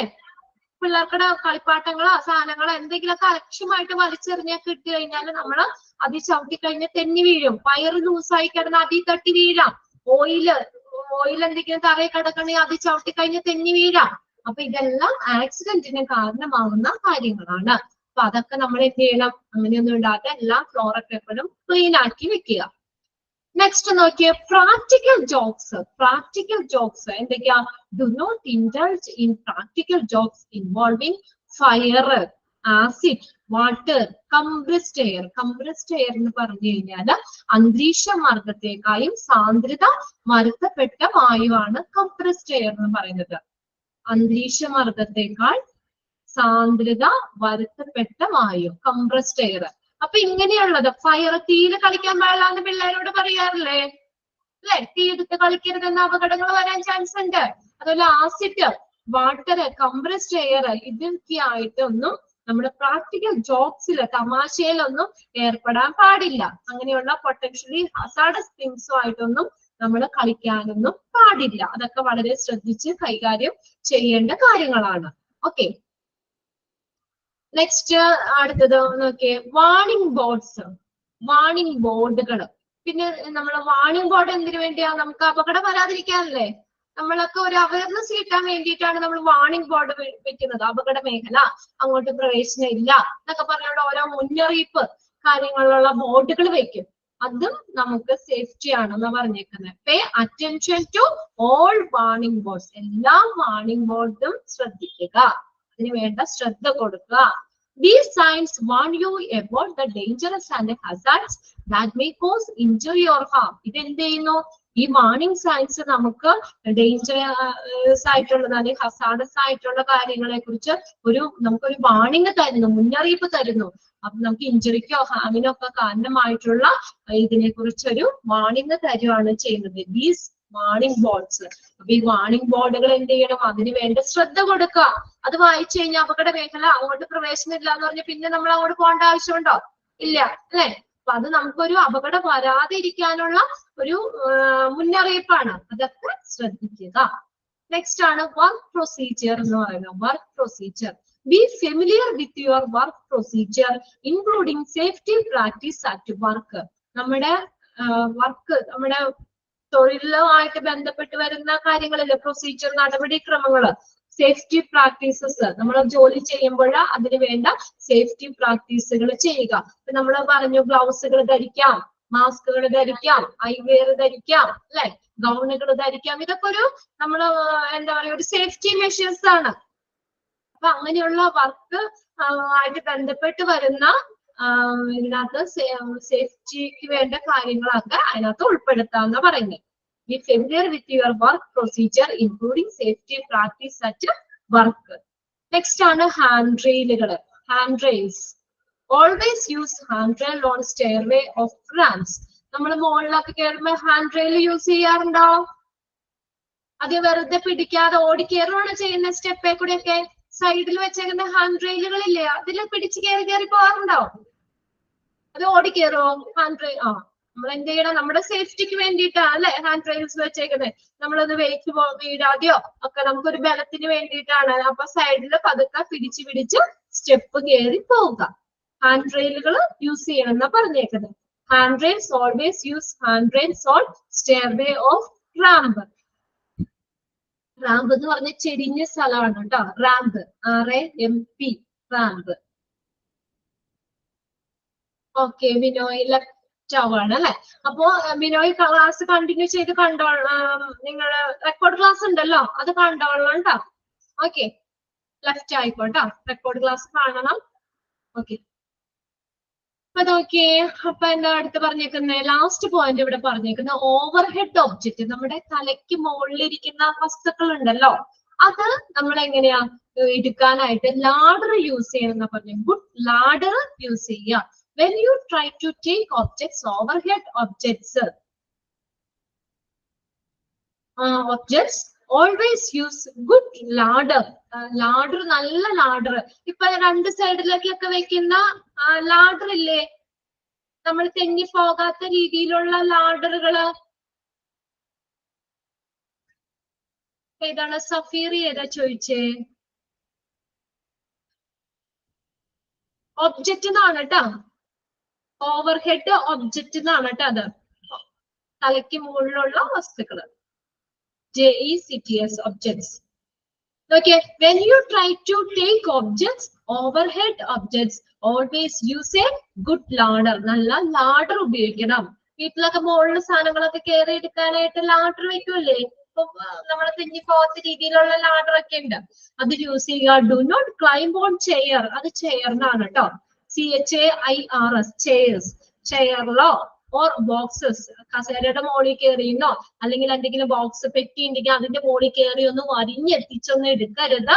എന്ത് വേണം? മുകളിലുള്ള നമ്മുടെ തലയ്ക്ക് മേളിൽ ഇരിക്കുന്ന ഒബ്ജക്ട്സുകൾ എടുക്കണമെങ്കിൽ നമ്മൾ ഗുഡ് ലാഡർ യൂസ് ചെയ്യണം. ക്ലിയർ ആയോ നോക്കിയാ പോയിന്റ്സുകള്? എല്ലാ പോയിന്റ്സും ഏതെങ്കിലും പോയിന്റ്സ് നിങ്ങൾക്ക് മനസ്സിലാവാത്തുണ്ടോ? ക്ലിയർ അല്ലേ അതൊക്കെ?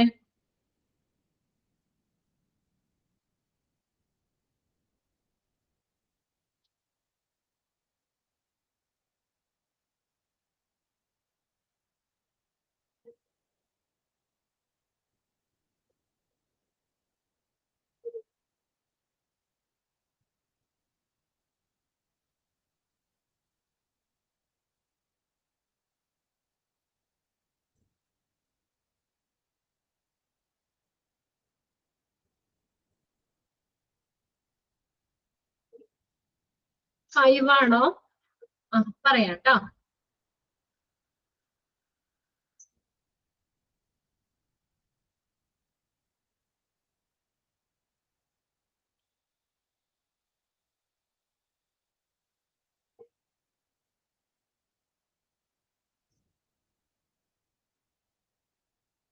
വേറെ ഏതെങ്കിലും ഉണ്ടോ? നോക്കിയേ, വായിച്ചു നോക്കിയേ.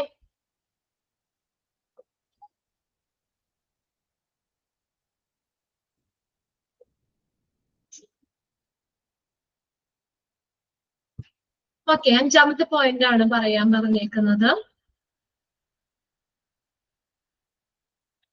5, B vigilant and observe eagerly എന്ന് വെച്ചാൽ എന്താ, നമ്മളെപ്പോഴും നല്ല വിജിലന്റ് ആയിട്ടിരിക്കുക, ജാഗ്രതയോടുകൂടി ഇരിക്കുക. അയ്യോ എന്തെങ്കിലും നമുക്ക് അപകടം പറ്റാൻ ചാൻസ് ഉണ്ടോ, അതുകൊണ്ട് ശ്രദ്ധിച്ച് ചെയ്യുക. ആൻഡ് ഒബ്സർവ് ഈഗർലി, ഒബ്സർവ് ചെയ്യാന്ന് വെച്ചാൽ നിരീക്ഷിക്കുക, വളരെ സൂക്ഷ്മതയോടുകൂടി തന്നെ എല്ലാ കാര്യങ്ങളും നിരീക്ഷിക്കുക, വളരെ ജാഗരൂകരായിട്ടിരിക്കുക, ജാഗ്രതയോടുകൂടി ഇരിക്കുക. ഈഗർലി എന്ന് വെച്ചാൽ ആകാംക്ഷയോടുകൂടി തന്നെ ഇരിക്കുക എന്നുള്ളത്. ഓക്കെ, പ്രാക്ടിക്കൽ ജോക്സ് എന്ന് പറഞ്ഞ എന്താ, നമ്മള് ഈ തമാശ, നമ്മള് വർക്ക് ചെയ്യുമ്പോൾ എന്താ ഒരു ജോക്ക് എന്ന് വെച്ചാൽ തമാശയായിട്ട് തീയിലോ ഫയറോ ആസിഡോ ഇതൊക്കെ എടുത്തൊന്നും കളിക്കാൻ പാടില്ല എന്നുള്ളത്. ഓക്കെ, ഇനി അടുത്ത് നോക്കിയേ, ബി നോക്കിയേ, സേഫ്റ്റി ഇൻ പേഷ്യന്റ് കെയർ. ഇനി പേഷ്യന്റ്, രോഗി പരിചരണം, രോഗിയുടെ ആയിട്ട് ബന്ധപ്പെട്ട് വരുമ്പോ രോഗികളുടെ സുരക്ഷയ്ക്ക് വേണ്ടിയിട്ട് എന്തൊക്കെ കാര്യങ്ങൾ നമുക്ക്, എന്തൊക്കെ സേഫ്റ്റി മെഷേഴ്സ് എടുക്കാൻ പറ്റും എന്നുള്ളതാണ് അടുത്ത ബിയിൽ വരുന്നത് കേട്ടോ. നോക്കിയേ, prevent falling from bed, feeble, disoriented and patient who are under sedation frequently try to get on or off the bed unaided.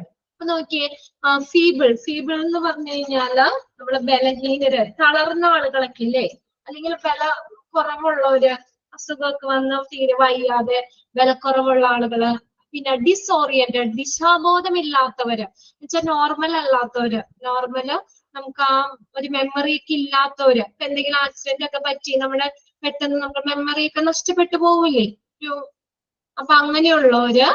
പിന്നെ and the patient who are under sedation, സെഡേഷനിലെ കീഴിലുള്ളവര്, സെഡേഷൻ കൊടുത്ത് കിടക്കുന്ന പേഷ്യൻസ് ഒക്കെ ഇല്ലേ, നല്ല normal ആ ഒരു നമ്മുടെ നോർമൽ മെമ്മറിയിലേക്ക് വരാത്ത, ഇങ്ങനെയുള്ളവരൊക്കെ എന്താണ്, ബെഡില് ഒരു ഹെൽപ്പ് ഇല്ലാതെ ബെഡില് എണീക്കാനും കിടക്കാനും ഒക്കെ ശ്രമിക്കും അല്ലെ.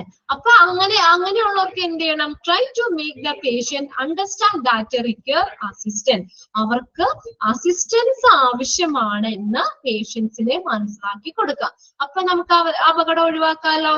അപ്പൊ ഇങ്ങനെയുള്ളവര് ആരൊക്കെയാ, ബലഹീനരായിട്ടുള്ളവര്, അല്ലെങ്കിൽ ഡിസോറിയന്റഡ്, ദിശാബോധമില്ലാത്തവര്, സെഡേഷനിൽ കിടക്കുന്ന പേഷ്യൻസിനൊക്കെ സഹായമില്ലാതെ ബെഡിലേക്ക് കയറാനും ഇറങ്ങാനും ഒക്കെ ശ്രമിക്കും.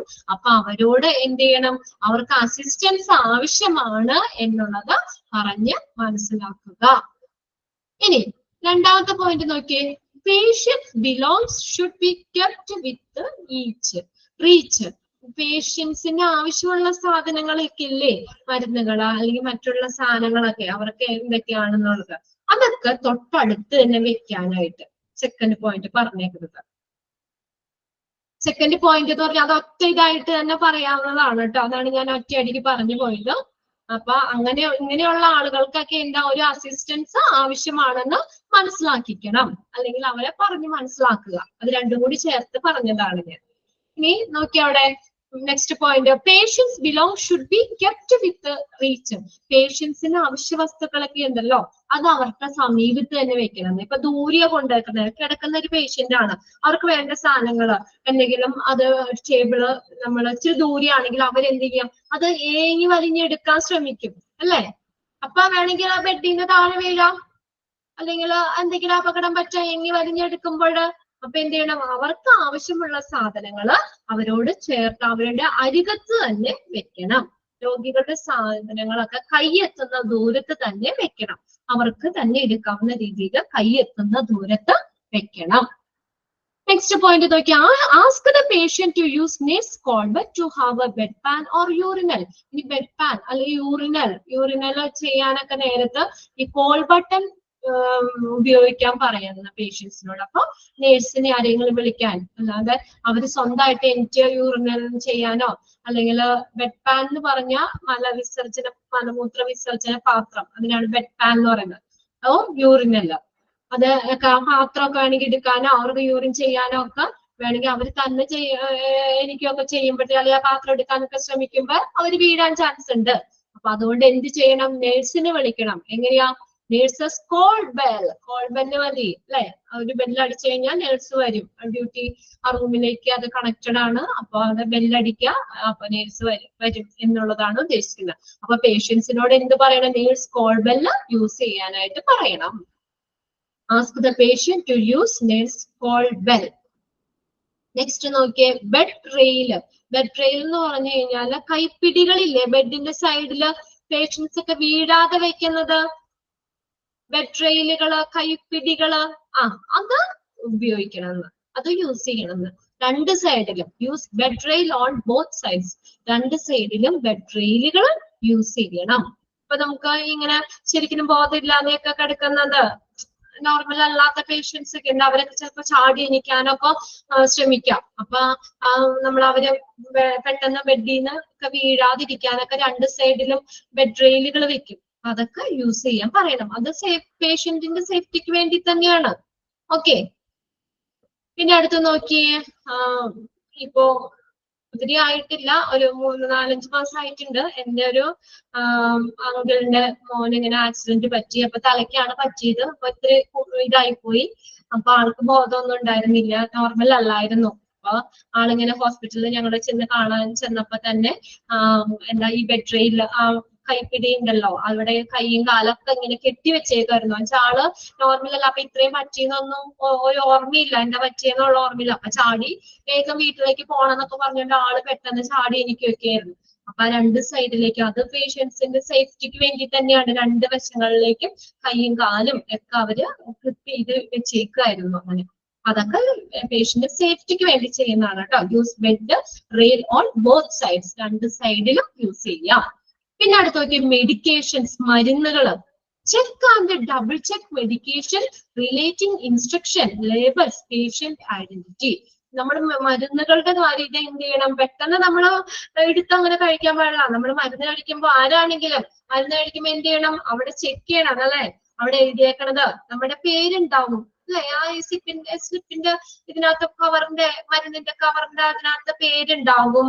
എത്ര വീതം, ആഹാരത്തിന് മുന്നാണോ ആഹാരത്തിന് ശേഷമാണോ, 1 വീതം 2 നേരമാണോ 3 നേരമാണോ 1 നേരമാണോ എന്നൊക്കെ ഉള്ളതൊക്കെ ഉണ്ടാവും. അപ്പൊ അതൊക്കെ നമ്മൾ ശരിക്കും ശ്രദ്ധിച്ചു വേണം ചെയ്യാനായിട്ട്. Check and double check the medication. Check ചെയ്യണമെന്ന്. വീണ്ടും അത് മരുന്നുകളും കാര്യങ്ങളും അവിടെ അതിനുമായിട്ട് ബന്ധപ്പെട്ട് വരുന്ന instructions, label, patient identity, patient പേര്, ഇതൊക്കെ ശ്രദ്ധിച്ചു നോക്കിയതിന് ശേഷം മാത്രമേ അത് കഴിക്കാമുള്ളൂ. മരുന്നുകളുടെ കാര്യം ശ്രദ്ധിക്കണം. പിന്നെ നോക്കിയാൽ labelling. Label all bottles and containers. എല്ലാ ബോട്ടിലുകളും കുപ്പികളും കണ്ടെയ്നേഴ്സും ഒക്കെ ലേബൽ ചെയ്ത് വെക്കണം. പിന്നെ നോക്കിയേ, keep the medicine supply locked. എന്നാ അത് ഉദ്ദേശിക്കുന്നത്? മെഡിസിൻ സപ്ലൈ ലോക്ക്ഡ് എന്ന് പറഞ്ഞാൽ എന്താ? ഇതുപോലെ ഓർമ്മയൊക്കെ കുറവുള്ള ആളുകളെ ചിലപ്പോ മരുന്ന് എടുത്ത് കഴിച്ചു കഴിഞ്ഞാൽ അവർ കഴിച്ചില്ല എന്ന് പറഞ്ഞ് വീണ്ടും വേണമെങ്കിൽ എടുത്ത് കഴിക്കാം. അപ്പൊ എന്ത് ചെയ്യാ? ഈ മെഡിസിൻസ് ഒക്കെ ലോക്ക് ചെയ്ത് വെക്കണം. അതായത് നമ്മളത് സേഫ്റ്റി ആയിട്ട് നമ്മുടെ ഒരു അനുവാദത്തോട് കൂടെ മാത്രമേ അവര് കഴിക്കാൻ പാടുള്ളൂ. അതേ രീതിയിൽ അത് സെക്യൂർ ആയിട്ട് വെക്കണം. അവർക്ക് സ്വന്തം ഇഷ്ടത്തിന് മരുന്നെടുത്ത് കഴിക്കാൻ അനുവദിക്കരുത്. അത് എന്ത് ചെയ്യണം? സെക്യൂർ ആയിട്ട് ലോക്ക് ആക്കി വെക്കണം എന്നാ പറഞ്ഞേക്കുന്നത്. അല്ലെങ്കിൽ അവർ മരുന്ന് കഴിച്ചില്ല എന്ന് പറഞ്ഞ് വീണ്ടും വേണമെങ്കിൽ ആ ടാബ്ലറ്റ് എടുത്ത് കഴിക്കാം, ഓർമ്മയൊന്നും ശരിക്കും ഇല്ലാത്തവര്. അപ്പൊ എന്ത് ചെയ്യാ? അതൊക്കെ നമ്മൾ സേഫ് ആയിട്ട് തന്നെ വെക്കുക. ഇപ്പൊ ഹോസ്പിറ്റലിൽ അഡ്മിറ്റ് ആണെങ്കിൽ ഓൾറെഡി നേഴ്സ് ഒക്കെ ആയിരിക്കും കൊണ്ട് തരുന്നത് അല്ലെ? ഓരോ നേരം ടാബ്ലറ്റ്സ് ഒക്കെ അവർ വന്ന് നോക്കിയിട്ടല്ലേ നമ്മുടെ കയ്യിലേക്ക് അപ്പൊ കഴിക്കാനുള്ളത് മാത്രമേ തരുള്ളൂ. പിന്നെ അടുത്ത നേരം വരുമ്പോഴായിരിക്കും തരുന്നത്. പിന്നെ നമ്മുടെ കൈകളിലൊക്കെ ആണെങ്കിൽ നമ്മൾ എന്ത് ചെയ്യുക? അതൊക്കെ ലോക്ക് ചെയ്യണം. അതായത് പേഷ്യന്റിന്റെ സ്വന്തം ഇഷ്ടത്തിന് എടുക്കാൻ അനുവദിക്കരുത്. അതാണ് ഉദ്ദേശിച്ചിരിക്കുന്നത് കേട്ടോ. ക്ലിയർ അല്ലേ? അപ്പൊ മെഡിസിൻ സപ്ലൈ ലോക്ക് ചെയ്ത് വെക്കണം. നമ്മുടെ പെർമിഷനോട് കൂടി, അല്ലെങ്കിൽ നമ്മൾ അനുവദിച്ച് മാത്രമേ കഴിക്കുന്ന ഒരു സിറ്റുവേഷൻ ആക്കണം. പിന്നെ അടുത്ത് നോക്കിയാൽ keep warning sign against toxic substance. Toxic ആയിട്ടുള്ള സബ്സ്റ്റൻസ് ഉണ്ടെങ്കിൽ അതിനെതിരെയുള്ള വാർണിംഗ് സൈനുകൾ അത് നോക്കണം. ഇപ്പൊ നമ്മുടെ എന്തെങ്കിലും വാർണിംഗ്, മുന്നറിയിപ്പ് ഇത് തരുമല്ലോ. അപ്പൊ അത് നമ്മൾ അതിലേക്ക് വീണ്ടും അപകടത്തിലേക്ക് ചെന്ന് ചാടാതെ വാർണിംഗ് സൈനുകൾ, ടോക്സിക് സബ്സ്റ്റൻസിനെതിരായിട്ടുള്ള വാർണിംഗ് സൈനുകൾ കീപ്പ് ചെയ്യണം. ഇത് നോക്കണം. ഇത്രയും കാര്യങ്ങളാണ് സേഫ്റ്റി ഇൻ പേഷ്യന്റ് കെയറിൽ വരുന്നത്. പേഷ്യന്റിന്റെ സുരക്ഷിതമായിട്ട് ബന്ധപ്പെട്ട് വരുന്ന കാര്യങ്ങളാണ് ഈ പറഞ്ഞേക്കുന്നത്. ക്ലിയർ അല്ലേ? എല്ലാവരും ഓക്കെ അല്ലേ? ചെറിയ ചെറിയ പോയിന്റ്സ് ആണ്, വായിച്ചാലോ നിങ്ങൾക്ക് മനസ്സിലാവുന്ന കാര്യം തന്നെയുള്ളൂ. ക്ലിയർ അല്ലേ? ഇനി ആർക്കെങ്കിലും ഡൗട്ട് ഉണ്ടോ? ഓക്കെ. ഇനി അടുത്തത് വരുന്ന സേഫ്റ്റി ഇൻ ട്രാഫിക് ആണ്. നമ്മള് ഈ പേഷ്യൻസിനെ ഒക്കെ കൊണ്ടുപോകൂലേ, അന്നേരം എന്തൊക്കെ അവര് വീഴാതെയൊക്കെ സ്ട്രെച്ചറിന്നോ വീൽ ചെയറിന്നോ ഒക്കെ വീഴാതെ ഒക്കെ എന്തൊക്കെ കാര്യങ്ങൾ ചെയ്യാം എന്നുള്ളതാണ്. ഇതൊക്കെ ചെറിയ ചെറിയ പോയിന്റ്സ് ആയതുകൊണ്ടാട്ടോ ഇങ്ങനെ വായിച്ചു പോകുന്നത്. അടുത്ത നോക്കിയേ, വീൽ ബ്രേക്സ്. വീൽ ബ്രേക്കുകൾ അത് കണ്ടിട്ടുണ്ടോ നിങ്ങള്? വീൽ ബ്രേക്ക് എന്ന് പറയുന്നത് locking wheel brakes to secure wheelchair on stretcher in the place before loading or unloading a patient, assisting a patient on and off the chair. Okay, ഇതെന്ന് പറഞ്ഞ wheel brake എന്ന് പറഞ്ഞാല് നമ്മൾ പേഷ്യന്റിനെ ഒക്കെ wheel ചെയറിലേക്കൊക്കെ കയറ്റൂല്ലേ, കയറ്റുമ്പോഴും ഇറക്കുമ്പോഴും ഒക്കെ ആ സ്ട്രക്ചർ ആ wheel chair ഒക്കെ തെന്നി പോകാതിരിക്കാൻ വേണ്ടി വീൽ ബ്രേക്ക് ഇട്ട് വെക്കും. അപ്പൊ പിന്നെ അനങ്ങൂല, അത് അവിടെ തന്നെ ഇരുന്നോളും. അല്ലെങ്കിൽ നമ്മൾ പേഷ്യന്റിനെ പിടിച്ച് വീൽ ചെയറിലേക്ക് ഇരിക്കുമ്പോൾ വീൽ ചെയറിന്റെ വഴിക്കോ പേഷ്യന്റ് വേണമെങ്കിൽ താഴെ കിടക്കും. അപ്പൊ പേഷ്യന്റിന്റെ എങ്ങനെയാ അത് ലോഡ് ചെയ്യുമ്പോഴും അൺലോഡ് ചെയ്യുമ്പോഴും ഈ വീൽ ബ്രേക്കുകൾ ഇടണം. Okay, locking wheel brakes to secure wheelchair on structure. സ്ട്രക്ചറിൽ വീൽ ചെയർ സുരക്ഷിതമായിട്ട് വെക്കുന്നതിന് വേണ്ടിയിട്ട് ഉറപ്പിക്കുന്നതായിട്ട് വീൽ ബ്രേക്കുകൾ നമ്മൾ പേഷ്യന്റിനെ കയറ്റോ ഇറക്കോ ഒക്കെ ചെയ്യുമ്പോൾ ഇടുക. ഇപ്പൊ നമ്മൾ വീൽ ചെയറിൽ നിന്ന് സ്ട്രക്ചറിലേക്ക് കയറ്റുമ്പോഴാണെങ്കിലും ആ സ്ട്രക്ചറിലേക്ക് ആ വീൽ ബ്രേക്ക് ഇട്ട് കൊടുത്തു കഴിഞ്ഞാൽ അനങ്ങാതെ നിന്നോളും. അപ്പൊ നേരെ ഷിഫ്റ്റ് ചെയ്യാൻ പറ്റും. വീൽ ബ്രേക്കുകൾ യൂസ് ചെയ്യുക. സ്ട്രക്ചറിൽ വീൽ ചെയർ സുരക്ഷിതമാക്കുന്നതിന് വേണ്ടിയിട്ട് വീൽ ബ്രേക്കുകൾ പേഷ്യന്റിനെ ലോഡ് ചെയ്യുമ്പോഴും ലോഡ് ചെയ്യുന്നതിന് മുന്നും ഈ വീൽ ബ്രേക്കുകൾ യൂസ് ചെയ്യണം. പിന്നെ നോക്കിയേ, സേഫ്റ്റി ബെൽറ്റ്. ഇതും നിങ്ങൾ ശ്രദ്ധിച്ചിട്ടുണ്ടാവും.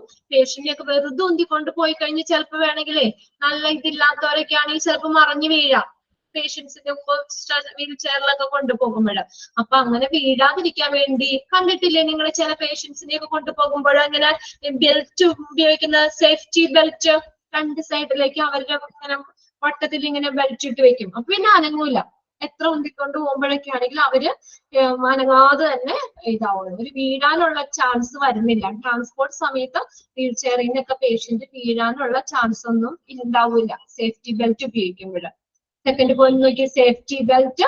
Safety belt to waist belt or side tail or stretcher to protect the patient from falling while transporting. ആ ട്രാൻസ്പോർട്ടിങ് സമയത്ത് പേഷ്യന്റിന് വീഴാതിരിക്കാൻ വേണ്ടിയിട്ട് ഈ വീൽ ചെയറിൽ നമ്മൾ എന്താ സേഫ്റ്റി ബെൽറ്റുകൾ യൂസ് ചെയ്യാം. പിന്നെ അടുത്ത point, card steel chair structures. Push card steel chair structures slowly. Watch your way ahead for you. എങ്ങനെയാ തള്ളിക്കൊണ്ടുപോകണേ? ഒറ്റയടിക്ക് ഉന്തിക്കൊണ്ടുപോകാൻ പറ്റുമോ? ആളുകളെ പേഷ്യൻസിനെ ഒക്കെ കൊണ്ടുപോകുമ്പോ എങ്ങനെയാ പതുക്കെ കൊണ്ടുപോകാൻ പറ്റുള്ളൂ അല്ലെ? സ്ട്രക്ചേഴ്സ് പുഷ് സ്ട്രക്ചേഴ്സ് സ്ലോലി, പതുക്കെ നമുക്ക് അവരെ തള്ളിക്കൊണ്ടു പോകാൻ പറ്റുള്ളൂ. പിന്നെ അതുപോലെ തന്നെ പോകുമ്പോഴൊരു കാര്യം കൂടി ശ്രദ്ധിക്കണം. എന്താ? Watch your way ahead for you. നമ്മുടെ മുന്നിലുള്ള വഴിയില്ലേ, അതും കൂടി ശ്രദ്ധിക്കണം, വാച്ച് ചെയ്യണം. ആളുകളൊക്കെ കൂടി നിൽക്കുന്ന സ്ഥലമാണോ, അല്ലെങ്കിൽ ബുദ്ധിമുട്ടുണ്ടോ അതിൽ കൂടെ പോകാൻ, അതിൽ കൂടെ സേഫ് ആയിട്ട് പോകാൻ പറ്റില്ലേ? അപ്പൊ നമ്മുടെ മുന്നിലുള്ള വഴി നോക്കിയിട്ട് സ്ലോ ആയിട്ട് വേണം ഇതൊക്കെ കൊണ്ടുപോകാൻ. ചെയർസ്, കാർട്ടുകള്, സ്ട്രക്ചേഴ്സ് ഒക്കെ കൊണ്ടുപോകുമ്പോൾ മുന്നിലുള്ള വഴി നോക്കിയിട്ട് സ്ലോലി വേണം അവരെ കൊണ്ടുപോകാൻ. പിന്നെ അടുത്തതാണ് റാമ്പ് എന്ന് പറയുന്നത്. റാമ്പ് എന്ന് പറഞ്ഞാൽ എന്താ? നേരത്തെ പറഞ്ഞില്ലേ, നമ്മൾ ചെരിഞ്ഞ സ്ഥലത്തിനാണ് റാമ്പ് എന്ന് പറയുന്നത്. അപ്പൊ ഈ സ്ട്രക്ചേഴ്സ് ഒക്കെ വീൽ ചെയർ ഒക്കെ കൺട്രോൾ ചെയ്യണത്, okay, control structures and wheelchair from lower side while going up or down a ramp. റാമ്പിൽ സ്ട്രക്ചർ വീൽ ചെയർ ഒക്കെ കയറ്റുമ്പോഴേ അത് ലോവർ സൈഡിൽ നിന്ന് കൺട്രോൾ ചെയ്യണം. അതൊരു എക്സാമിന് ചോദിച്ചതാണ് കേട്ടോ. Control structures and wheelchair from that side while going up or down a ramp. ഏതിലൂടെ കൺട്രോൾ ചെയ്യേണ്ടത്?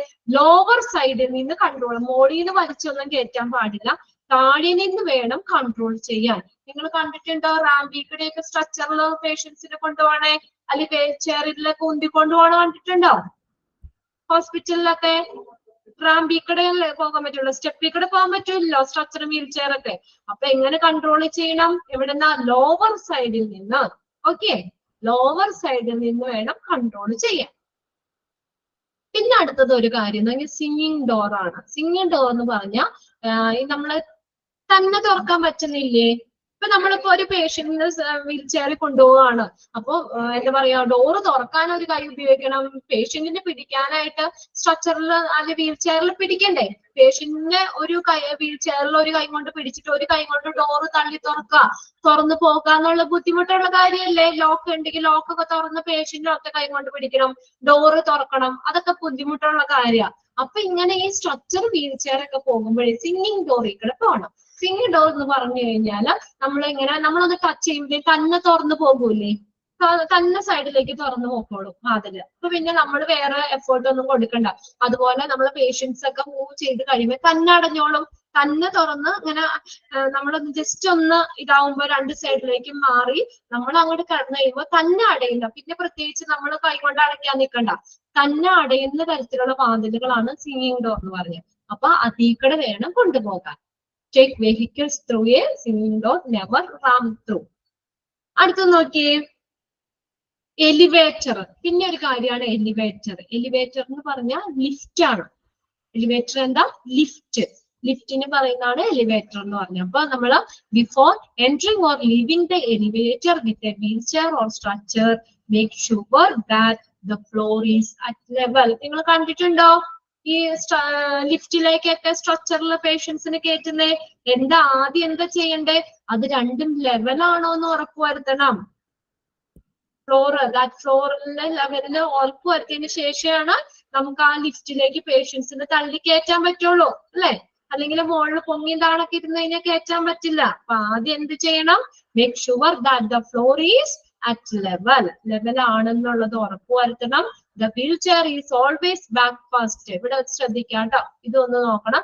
വീൽ ചെയർ എങ്ങനെയാ? Always back first. ഏതാ കയറ്റുന്നേ? ഫ്രണ്ടിൽ കൂടെയല്ല കയറ്റുന്നത്, ബാക്ക് ആണ്. കണ്ടിട്ടുണ്ടോ? അതുവരെ അവര് തള്ളിക്കൊണ്ടുവരും, എന്നിട്ട് ആ ലിഫ്റ്റിന്റെ അവിടെ വരുമ്പോ തിരിഞ്ഞു നിന്നിട്ട് ബാക്കിൽ നിന്നാ വലിച്ചു കയറ്റുന്നത്. ബാക്കിൽ നിന്നാണ് വലിച്ചു കയറ്റുന്നത്, ഫ്രണ്ടിൽ കൂടെ തള്ളി അങ്ങോട്ട് കയറ്റിയല്ല ചെയ്യുന്നത്. അപ്പൊ ആ സ്റ്റാഫ് അവിടെ ആ വീൽ ചെയറിന്റെ ബാക്കിൽ നിന്നിട്ട് ബാക്കിൽ നിന്നാ വലിച്ചു കയറ്റുന്നത് കേട്ടോ. അതൊന്ന് ശ്രദ്ധിക്കാം. The wheelchair is always back first. Okay, back ആണ് ആദ്യം കയറ്റുന്നത്. പിന്നെ അടുത്ത പോയിന്റ് നോക്കിയേ, transport patient feet first have the assistant guide at front. ഇപ്പോൾ നമ്മൾ പേഷ്യൻസിനെ കൊണ്ടുപോകുമ്പോൾ ഇതും നിങ്ങളൊക്കെ അറിയാവുന്നത് തന്നെയാണ്, നിങ്ങൾ അങ്ങനെ ശ്രദ്ധിക്കാറില്ലെന്നുള്ളൂ ചിലപ്പോ. ഈ സ്ട്രക്ചറിലൊക്കെ നമ്മള് സർജറി ഒക്കെ കഴിഞ്ഞോ ഒക്കെ പേഷ്യൻസിന് കൊണ്ടുപോകുമ്പോ എങ്ങനെയാ? ആദ്യം ഏതാ? ഫീറ്റ് ആണ് ഫസ്റ്റ് എന്ന്. നമ്മുടെ തലയുടെ അവിടെ പിടിച്ചായിരിക്കും ഉന്തിക്കൊണ്ട്, ആ വശം ആളുകൾ നിന്നായിരിക്കും ഉന്തിക്കൊണ്ട് പോകേണ്ടത്. അതായത് ഫസ്റ്റ് ട്രാൻസ്പോർട്ട് സമയത്ത് ഫസ്റ്റ് ആ പാദങ്ങളായിരിക്കണം എന്ന്. തല ഫ്രണ്ടിൽ വരുന്ന രീതിയിൽ ഉന്തിക്കൊണ്ട് പോകാൻ പാടില്ല. അതാണ് transport patient feet first have the assistant guide at front. ഫ്രണ്ടില് ഒരു അസിസ്റ്റന്റ് ഗൈഡും ഉണ്ടായിരിക്കണം. പേഷ്യൻസിനെയൊക്കെ മറ്റുള്ളവരെയൊക്കെ മാറ്റി നിർത്താനും ഇതിനെ കൊടുക്കാനൊക്കെ വേണ്ടിയിട്ട് എന്താണ്, ആളുകളെയൊക്കെ മാറ്റി നിർത്തൂല്ലേ നമ്മൾ ഇത് പോകുമ്പോ? ഫ്രണ്ടില്, ബാക്കിൽ മാത്രം പോരാ, ഫ്രണ്ടിൽ ഒരു ഗൈഡും വേണം. ഫ്രണ്ടിൽ ഏതായിരിക്കും? പാദങ്ങളായിരിക്കണം, ഫീറ്റ് ആയിരിക്കണം ഫസ്റ്റ് വരുന്നത്. സർജറി ഒക്കെ കഴിഞ്ഞൊക്കെ കൊണ്ടുവരുമ്പോ നമ്മൾ ബെഡിലേക്ക് റൂമിലേക്കൊക്കെ ഷിഫ്റ്റ് ചെയ്യൂലേ? അപ്പൊ വീൽ ചെയറിലെ സ്ട്രക്ചറിലൊക്കെ കൊണ്ടുവരുമ്പോ ഏതാണ്? പാദമാണ് ഫ്രണ്ടിലേക്ക് നിർത്തുന്നത്. ഫ്രണ്ടില് പാദമായിരിക്കണം. ഓക്കെ, ട്രാൻസ്പോർട്ട് സമയത്ത്. അടുത്ത് നോക്കിയ ലാസ്റ്റ് പാർക്കിംഗ്. പാർക്കിങ്ങിൽ എന്താ? Park the wheelchair or structure out of the way of traffic at one side of the corridors. ഇനി വീൽ ചെയർ സ്ട്രക്ചർ ഒക്കെ തോന്നിയ വഴിയിൽ കൊണ്ടുവന്നിടാൻ പാടില്ല. അതെങ്ങനെയാ? പാർക്ക് ചെയ്യുമ്പോഴ് അത് വെക്കുന്ന എവിടെയാ? ഔട്ട് ഓഫ് ദ വേ. നമ്മുടെ ട്രാഫിക്കിന്റെ പുറത്ത്, നമ്മുടെ വഴികളിലൊന്നും കൊണ്ടുവന്നിടാൻ പാടില്ല. അതൊക്കെ ഒതുക്കി വൺ സൈഡ് കോറിഡോർസിന്റെ ഒരറ്റത്ത്, കോറിഡോർസിന്റെ ഒരു സൈഡിലായിട്ട് ഒതുക്കി വേണം ഇത് പാർക്ക് ചെയ്യാൻ. ഇത്രയും കാര്യങ്ങൾ. അല്ലെങ്കിൽ നടക്കുന്ന വഴിക്കൊക്കെ ആണെങ്കിൽ ആരൊക്കെയും വന്നൊക്കെ വേണമെങ്കിൽ പെട്ടെന്ന് ശ്രദ്ധിക്കാതെയൊക്കെ നിങ്ങൾ തട്ടിയൊക്കെ വീഴാൻ ചാൻസ് ഉണ്ട്. അതുകൊണ്ട് എപ്പോഴും പാർക്ക് ചെയ്യുമ്പോൾ, സ്ട്രക്ചറോ വീൽ ചെയർ ഒക്കെ പാർക്ക് ചെയ്യുമ്പോൾ ഔട്ട് ഓഫ് ദ വേ, ആ വഴിയുടെ പുറത്ത് കോറിഡോർസിന്റെ ഒരരികത്ത് വേണം പാർക്ക് ചെയ്യാൻ. ഇത്രയും പോയിന്റ്സുകളൊന്ന് നോക്കി. നിങ്ങള് ഏതെങ്കിലും പോയിന്റ് കിട്ടാത്തുണ്ടോ നോക്കിയേ.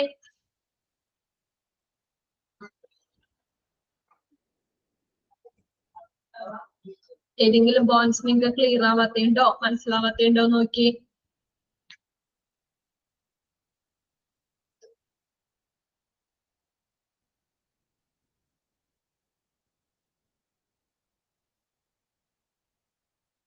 ഓക്കെ അല്ലേ? ഓക്കെ. ഇനി ഒരു കാര്യം കൂടി പറയട്ടെ. നിങ്ങക്ക് ശരണ്യ മിസ് അല്ലേ? ശരണ്യ മിസ് ആയിരുന്നു നമ്മുടെ കൂടെ ക്ലാസ്സിൽ. അപ്പൊ മിസ് ഇന്ന് ലീവാണ്. അപ്പൊ അതുകൊണ്ട് ഞാൻ കുറച്ച് സമയം കൂടി കണ്ടിന്യൂ ചെയ്തെടുക്കുകയാണ്. എല്ലാവരും പോയി ഇത്തിരി വെള്ളമൊക്കെ കുടിച്ച് ഒന്ന് ഫ്രഷ് ആയിട്ട് വേഗം 2 മിനിറ്റ് കൊണ്ട് വേഗം ഒന്ന് പോയിട്ട് വരിക കേട്ടോ. ഓക്കെ, കുറച്ച് സമയം കൂടി ഒന്ന് 2 കാര്യങ്ങളും കൂടി നമുക്ക് പറഞ്ഞിട്ട് ക്ലാസ് നിർത്താം. ഫുൾ ഒന്നും എടുക്കുന്നില്ല, ഒരു ജസ്റ്റ് ഒരു അരമണിക്കൂർ കൂടി. ഓക്കെ, ഒന്ന് ഇത്തിരി വെള്ളമൊക്കെ കുടിച്ച് ഒന്ന് ഫ്രഷ് ആയിട്ട് വാട്ടോ. ഓക്കെ, ഒരു 2 മിനിറ്റ്.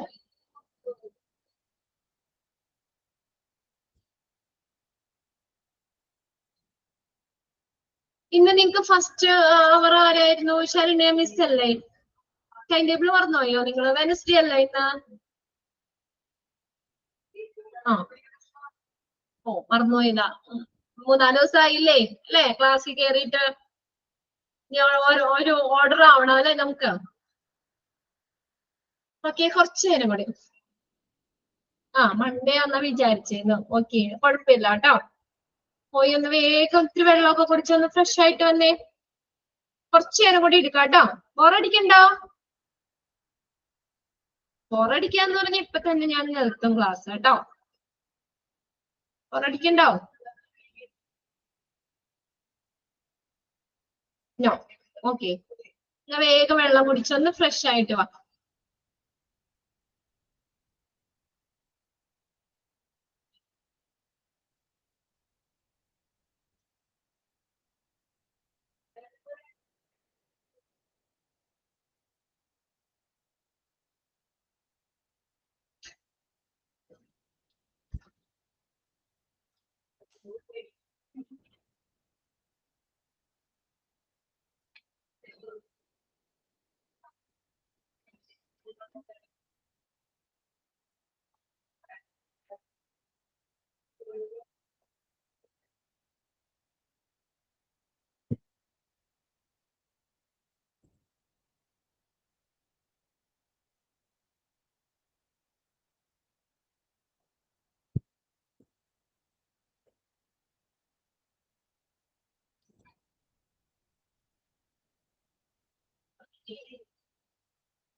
ഓക്കെ, എല്ലാവരും എത്തിയോ?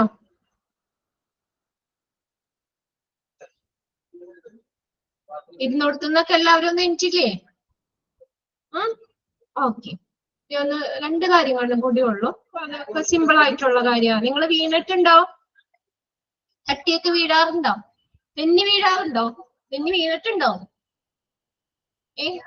ഉണ്ട്. ഒരാളിവിടെ മെസ്സേജ് ചെയ്തോളേ, സൂര്യൊക്കെ ഉണ്ട് വീട്ടില് വീണിട്ടുണ്ട് എന്നൊക്കെ ഇട്ടിട്ടുണ്ട്. ഞാനും വീണിട്ടുണ്ട് കേട്ടോ. നമ്മൾ ചിലപ്പോഴൊക്കെ ശ്രദ്ധിക്കാതെയോ അല്ലെങ്കിൽ എന്തെങ്കിലും സാധനത്തിലൊക്കെ തട്ടി അറിയാതെ നമ്മൾ വീഴൂലേ?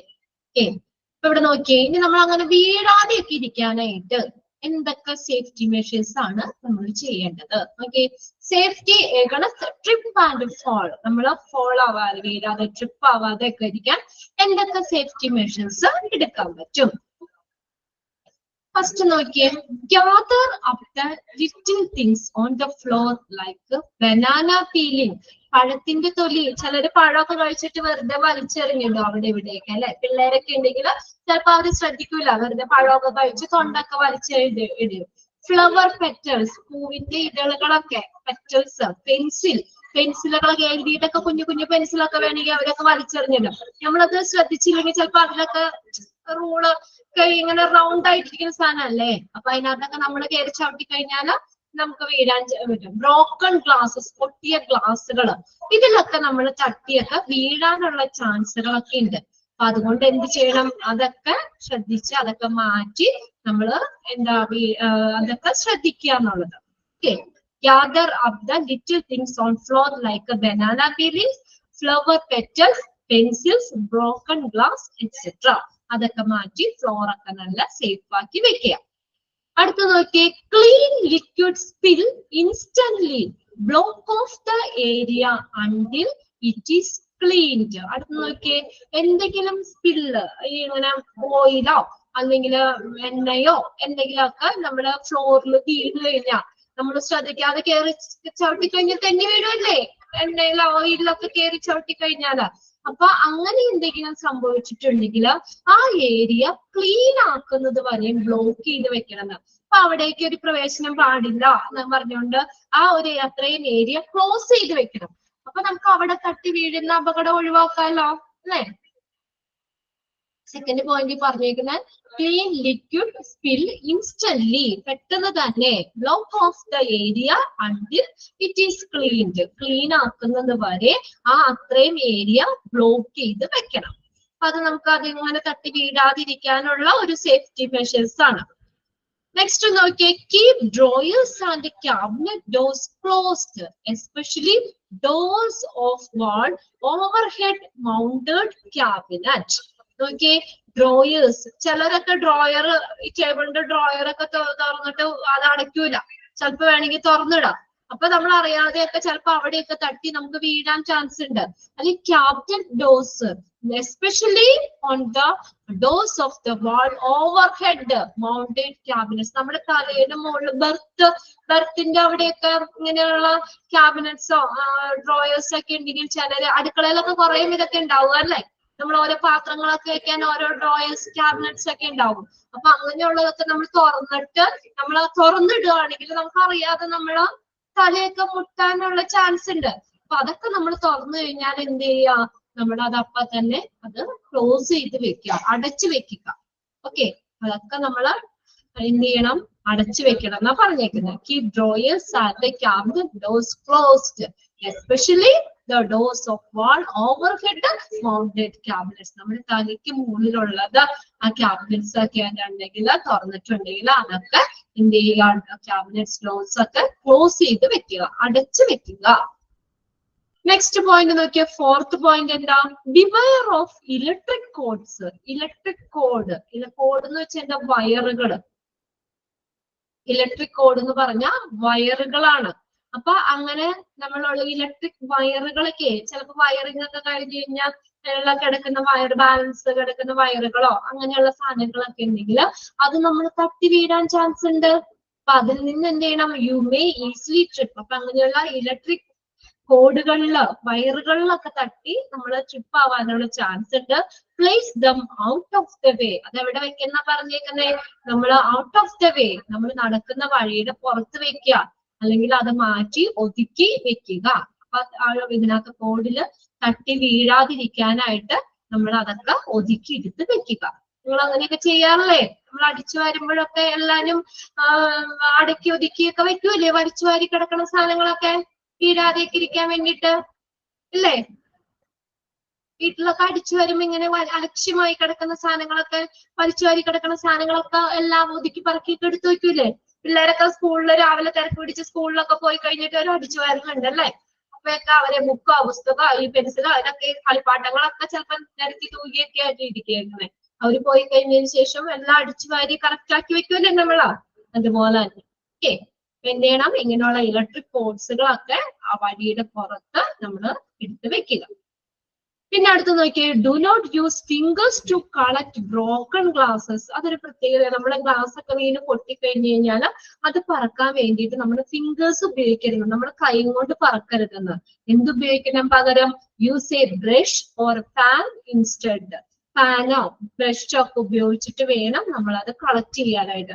നമ്മുടെ കൈ കൊണ്ട് തന്നെ അത് പൊട്ടിപ്പോയി ഇതെടുത്ത് നമ്മുടെ കൈ മുറിയും അല്ലെ. നമുക്ക് അങ്ങനെ അപകടം പറ്റാൻ ചാൻസ് ഉണ്ട്. ആ കുപ്പിച്ചില്ല് നമ്മുടെ കയ്യിൽ കയറാൻ ചാൻസ് ഉണ്ട്. അതുകൊണ്ട് ഒരിക്കലും നമ്മൾ കൈ കൊണ്ട് നേരെ പറക്കരുത്. Do not use fingers to collect broken glasses. പൊട്ടിപ്പോയ ഗ്ലാസുകളൊക്കെ കളക്ട് ചെയ്യാനായിട്ട് ഫിംഗേഴ്സ് യൂസ് ചെയ്യരുത്. എന്തുപയോഗിക്കണം? Brush or pan instead. അതിന് പകരം ബ്രഷോ അല്ലെങ്കിൽ പാനോ എന്തെങ്കിലും ഉപയോഗിക്കുക. പിന്നെ നെക്സ്റ്റ് പോയിന്റ് നോക്കിയേ. Take one stair at a time. ഒരു സമയം ഒരു സ്റ്റെയർ മാത്രം കയറുക. 2 സ്റ്റെയർ വീതം കയറുന്നവരുണ്ടോ? സമയമില്ലാത്തോണ്ട് കയറുന്നവരുണ്ടോ? 2 സ്റ്റെയർ 2 സ്റ്റെപ്പ് വീതം ചാടി കയറുന്നവര് ഇല്ലേ? കഴിഞ്ഞ 1-2 ബാച്ചിന് മുന്നുള്ള ക്ലാസ്സിൽ ഇതെടുത്തപ്പോ ഒരു കുട്ടി പറഞ്ഞു, ഞാൻ മുകളിൽ തുണിയിടാൻ വെച്ച് ഞാൻ 2 സ്റ്റെയർ വീതം കയറിപ്പോണേന്ന് എന്നോട് പറഞ്ഞു. അപ്പൊ നമ്മൾ പെട്ടെന്ന് എല്ലാ സ്റ്റെപ്പും കയറി ഇറങ്ങുമ്പോ ബുദ്ധിമുട്ടല്ലേ? അതുകൊണ്ട് 2 സ്റ്റെപ്പ് വീതം ചാടി. ചിലരൊക്കെ ചെയ്തിട്ടുണ്ടാവും. ഞാൻ ചെയ്തിട്ടുണ്ട്. അതായത് ഞാൻ പറഞ്ഞത്, നമ്മള് ഹോസ്പിറ്റലിലൊക്കെ ആരെങ്കിലും കാണാൻ ചിലപ്പോ ലിഫ്റ്റ് ഒക്കെ നമ്മള് ഇതാണ് വെയിറ്റിംഗ്, നമുക്ക് കുറെ നേരം നിൽക്കണം, നമ്മൾ സ്റ്റെയർ കയറിയിട്ട് പെട്ടെന്ന് കയറാൻ ഞാൻ കയറിയിട്ടുണ്ട് കേട്ടോ. ഉള്ള കാര്യം പറയാൻ 2 സ്റ്റെപ്പ് എപ്പോഴും അല്ല കേട്ടോ, ഇടയ്ക്ക് ഒന്ന് ട്രൈ ചെയ്തിട്ടുണ്ടെന്ന് മാത്രം. പക്ഷെ നമുക്കത് പറ്റില്ല. നമുക്ക് നോർമല് വേഗം കയറാൻ വേണ്ടിയിട്ട് അപ്പൊ അങ്ങനെ ചെയ്യാൻ പാടില്ല എന്നാട്ടോ പറയുന്നേ. ഓക്കെ, ശ്രദ്ധിച്ചോ. Take one stair at a time. ഒരു സമയം ഒരു സ്റ്റെയർ മാത്രം കയറുക. അതൊക്കെ എന്തിനാ? നമ്മൾ വീഴാതിരിക്കാൻ. 2 സ്റ്റെപ്പ് ഒന്ന് ചാടി കയറരുത്. എല്ലാവരും സമയം എടുത്ത് ശ്രദ്ധിച്ചിട്ട് തന്നെ ഓരോ സ്റ്റെപ്പ് വീതം കയറുക. Always use hand rails. അവിടെ എന്താ? ഹാൻഡ് റെയിലും യൂസ് ചെയ്യണം. നമ്മള് കൈ പിടിച്ച് തന്നെ, കൈവിധി ഉണ്ടാവുമല്ലോ, അതിൽ പിടിച്ച് ഓരോ സ്റ്റെപ്പ് പതുക്കെ പതുക്കെ കയറുക. Walking up or down the stair. സ്റ്റെയറിൽ കയറുമ്പോഴോ സ്റ്റെയറിൽ നിന്ന് താഴെ ഇറങ്ങുമ്പോഴോ ഒക്കെ ഹാൻഡ് റെയിൽ യൂസ് ചെയ്യുക. ഓരോ സ്റ്റെപ്പ് വീതം കയറി ഇറങ്ങി പോവുക. നെക്സ്റ്റ് നോക്കിയേ. Place object carefully overhead. ഇനി നമ്മുടെ തലയുടെ മുകളിൽ ഇരിക്കുന്ന ഇതാണെങ്കിൽ, ഒബ്ജക്ട്സ് ആണെങ്കിൽ നമ്മൾ എന്ത് ചെയ്യണം? നോക്കിയേ. Place objects carefully. Overhead objects which are kept carelessly may drop and hurt people. ഇപ്പൊ നമ്മള് ബർത്തിന്റെ മുകളിലൊക്കെ എന്തെങ്കിലും സാധനമൊക്കെ നമ്മൾ ഇടുമ്പോഴൊക്കെ, അല്ലെങ്കിൽ നമ്മുടെ തലയുടെ മുകളിൽ എന്തെങ്കിലും ഒക്കെ വെക്കുമ്പോൾ നമ്മളത് കറക്റ്റ് ആയിട്ട് വെക്കണം. നമ്മളിങ്ങോട്ട് താഴേക്ക് വീഴാത്ത രീതിയിൽ കറക്റ്റ് ആയിട്ട് വെക്കണം. ചിലപ്പോ പകുതിയൊക്കെ നമ്മൾ കരക്ക് പിടിച്ചൊക്കെ വെക്കുമ്പോ അങ്ങനെയൊക്കെ വെച്ച് കഴിഞ്ഞാൽ അത് കെയർലെസ് ആയിട്ട് നമ്മൾ ശ്രദ്ധയില്ലാതെയൊക്കെ അത് വെച്ച് കഴിഞ്ഞാൽ ചിലപ്പോ തന്നെ നമ്മൾ താഴേക്ക് വീഴാൻ ചാൻസ് ഉണ്ട്. അങ്ങനെ വരുമ്പോ അത് താഴേക്ക് വീഴുകയും ആളുകൾക്കൊക്കെ മുറിവ് സംഭവിക്കാനും കാരണമാകുന്നു. തലയിലൊക്കെയൊക്കെ വന്ന് വീണ് കഴിഞ്ഞാൽ എന്തെങ്കിലുമൊക്കെ പറ്റൂലേ? അങ്ങനെയുള്ളത് ശ്രദ്ധിക്കണം. Overhead objects which are kept carelessly may drop and hurt people. അത് താഴെ വീഴാനും ആളുകൾക്ക് മുറിവ് പറ്റാനും ചാൻസ് ഉണ്ട്. അത്രയാണ് അതിനകത്ത് വരുന്നത്. Safety against trips and falls എന്നുള്ളത്. എല്ലാവരും വേഗം ഒന്ന് വായിച്ചു നോക്കി. ഏതെങ്കിലും പോയിന്റ് നിങ്ങൾക്ക് മനസ്സിലാവാത്തയുണ്ടോ കിട്ടാത്തയുണ്ടോ എന്ന് വേഗം നോക്കട്ടോ. എല്ലാവരെയും കൊണ്ട് വായിപ്പിക്കുന്നില്ല, നിങ്ങളെല്ലാവരും ഒന്ന് വായിച്ചു നോക്കാം. ഒരാളെ കൊണ്ട് വായിപ്പിച്ചു കഴിഞ്ഞാൽ അവര് മാത്രമേ വായിക്കുള്ളൂ, ബാക്കിയുള്ളവര് സൈലന്റ് ആയിട്ടിരിക്കും. ഇതെല്ലാവരും വായിച്ചു നോക്കാം. ഏതെങ്കിലും പോയിന്റ്സ് നിങ്ങൾക്ക് ഒന്നുകൂടി പറയണമെങ്കിലോ ക്ലിയർ അല്ലെങ്കിലോ വേഗം പറയുക. അടുത്തൊരു സെക്ഷനും കൂടി എടുത്തിട്ട് നമുക്ക് ക്ലാസ് നിർത്താം കേട്ടോ.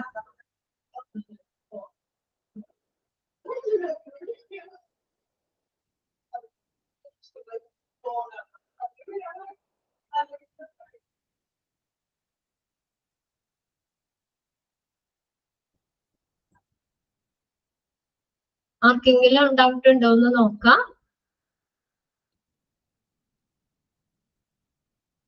ഓക്കെ ആണ്. ജസ്മോൾ ഇവിടെ ഓക്കെ ഇട്ടിട്ടുണ്ട്.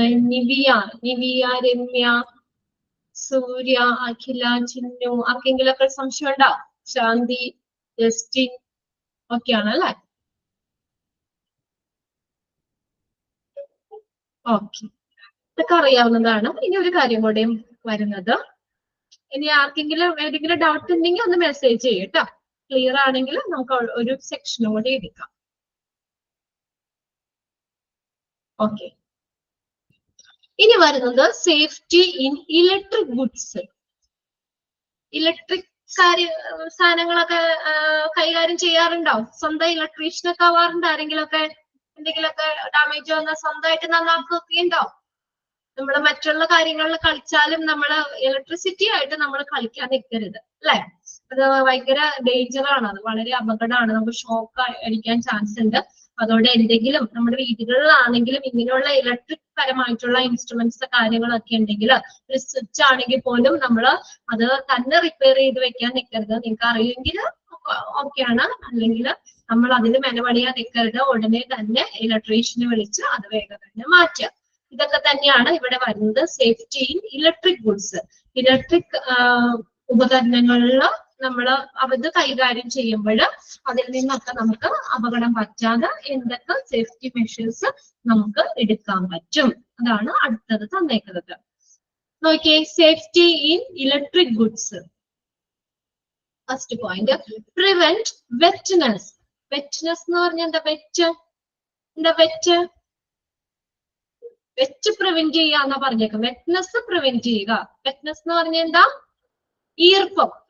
നമ്മള് ഈർപ്പം പാടില്ല, നനവ് പാടില്ല, അത് തടയണം. Prevent wetness near switches, wiring appliances. സ്വിച്ചിന്റെ അടുത്ത് വയറിംഗ് അപ്ലയൻസസ്, ഇതൊക്കെ വയറിംഗ് ഇത് സ്വിച്ചിന്റെ അടുത്തൊക്കെ ആ വെറ്റ്നെസ് പാടില്ല. നനഞ്ഞ് നമുക്ക് ഷോക്ക് അടിക്കും. കുളിയൊക്കെ കഴിഞ്ഞ് വന്നിട്ട് നനഞ്ഞ കൈ കൊണ്ട് സ്വിച്ച് ഒന്നും ഇടാൻ പാടില്ല. അല്ലെങ്കിൽ നമ്മുടെ കയ്യിൽ നനവുണ്ടെങ്കിൽ അതുകൊണ്ട് നമ്മൾ എന്ത് ചെയ്യാം, എന്താ സ്വിച്ചിലൊന്നും ഓണാക്കോ ഓഫാക്കോ ഒന്നും ചെയ്യാൻ പാടില്ല. ഓക്കെ, അപ്പൊ വെറ്റ്നെസ് പ്രിവെന്റ് ചെയ്യുക, അത് നമ്മളൊരു സേഫ്റ്റി മെഷേഴ്സ് ആണ്. Okay, prevent wetness near switches, wiring appliances. ഇതിന് വയറിംഗ് ഉപകരണങ്ങൾ അതുപോലെ തന്നെ സ്വിച്ചിന്റെ അടുത്തൊക്കെ ഉള്ള വെറ്റ്നെസ് പ്രിവെന്റ് ചെയ്യുക. നെക്സ്റ്റ് നോക്കിയേ, പ്രൊട്ടക്ട് കോഡ്. കോഡ് എന്ന് പറഞ്ഞാൽ എന്താ? വയറില്ലേ, ഇലക്ട്രിക് വയറുകള്, അതൊക്കെ നമ്മൾ ഹീറ്റ്. അടുത്തത് ഓയിൽ എന്നാണ് കേട്ടോ. ഓയിൽ ആൻഡ് അബ്യൂസ്, ദുരുപയോഗം. Will damage electric insulation. ഇപ്പൊ ഇങ്ങനെ ചൂടൊക്കെ അടിച്ചു കഴിഞ്ഞാൽ വയറൊക്കെ എന്ത് ചെയ്യുക, അതിന്റെ ഇൻസുലേഷൻ നഷ്ടപ്പെടാം അല്ലെ? ഇലക്ട്രിക് ഇൻസുലേഷൻ പോയി കഴിഞ്ഞാൽ കമ്പിയൊക്കെ കണ്ടു കഴിഞ്ഞാൽ നമ്മൾ പിടിച്ചു കഴിയുമ്പോഴത്തേക്ക് നമുക്ക് ഷോക്ക് അടിക്കും. അപ്പൊ അത് വയറിങ്ങിന്റെ ഒക്കെ ഇൻസുലേഷൻ ഒക്കെ ഡാമേജ് ആവാതെ നമ്മൾ നോക്കണം. അതുപോലെ തന്നെ ഹീറ്റ്, വയറൊന്നും അധികം ചൂടത്തൊക്കെ കൊണ്ടുവന്ന് വെച്ച് കഴിഞ്ഞാൽ അത് ഡാമേജ് ആയി പോകും. അതിൽ നിന്നൊക്കെ വയറുകളെ സംരക്ഷിക്കുക. Protect cords. അടുത്ത നോക്കിയേ, next point, inspect cords, plug, switches and outlets regularly to make sure that they are not damaged. അതിങ്ങനെ ചെയ്യാറുണ്ടോ?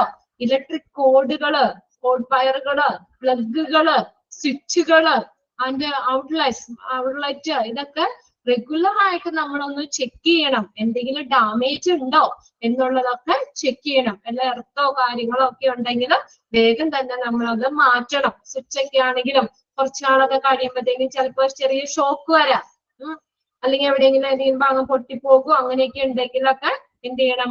അതൊക്കെ നമ്മൾ ഡാമേജ് ഒന്നും ആകാതെ നമ്മൾ ഡാമേജ് ഇല്ല, നമ്മൾ ഓക്കെ ആണെന്നുള്ളത് ഉറപ്പുവരുത്തണം.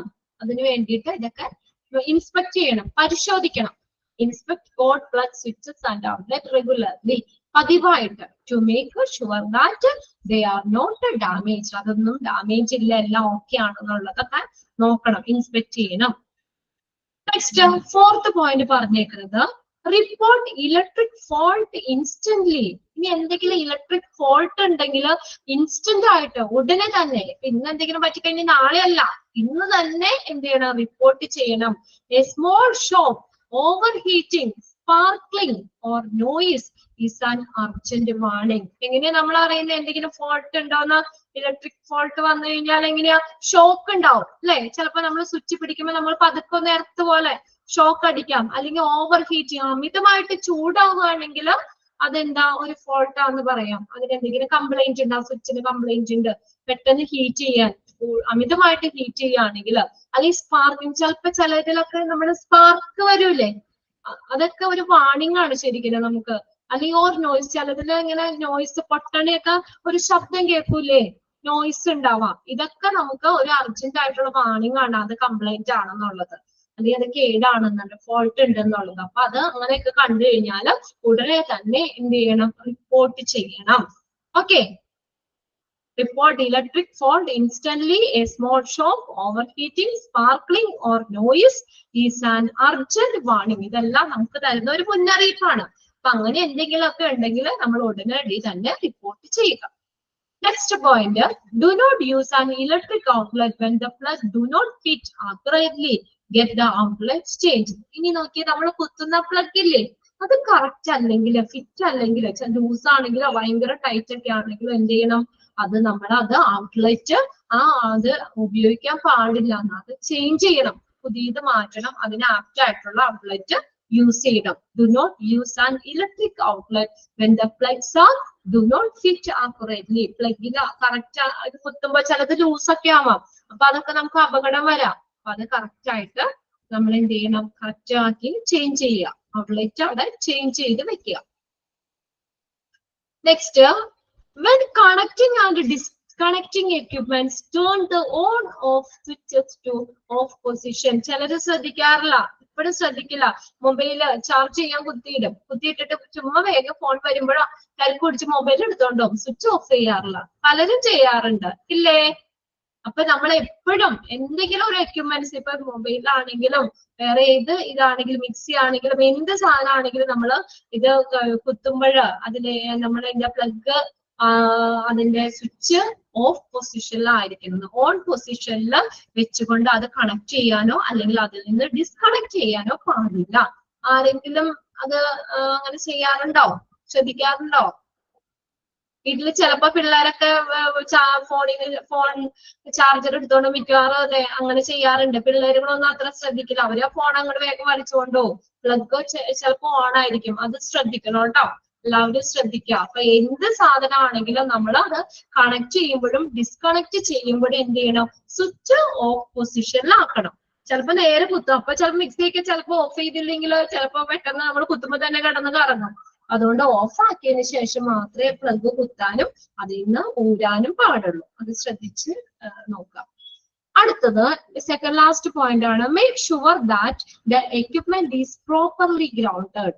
എക്യുപ്മെന്റ്സ് പ്രോപ്പർലി ഗ്രൗണ്ടിലാണ് എന്നുള്ളത് ഉറപ്പുവരുത്തണം. Make sure that the equipment is properly grounded. നമ്മൾ അത് മുകളിലോ എന്തെങ്കിലും മുകളിലൊക്കെ വെച്ച് കഴിഞ്ഞാൽ ചിലപ്പോൾ അത് മറിഞ്ഞു വീഴാൻ ചാൻസ് ഉണ്ട്.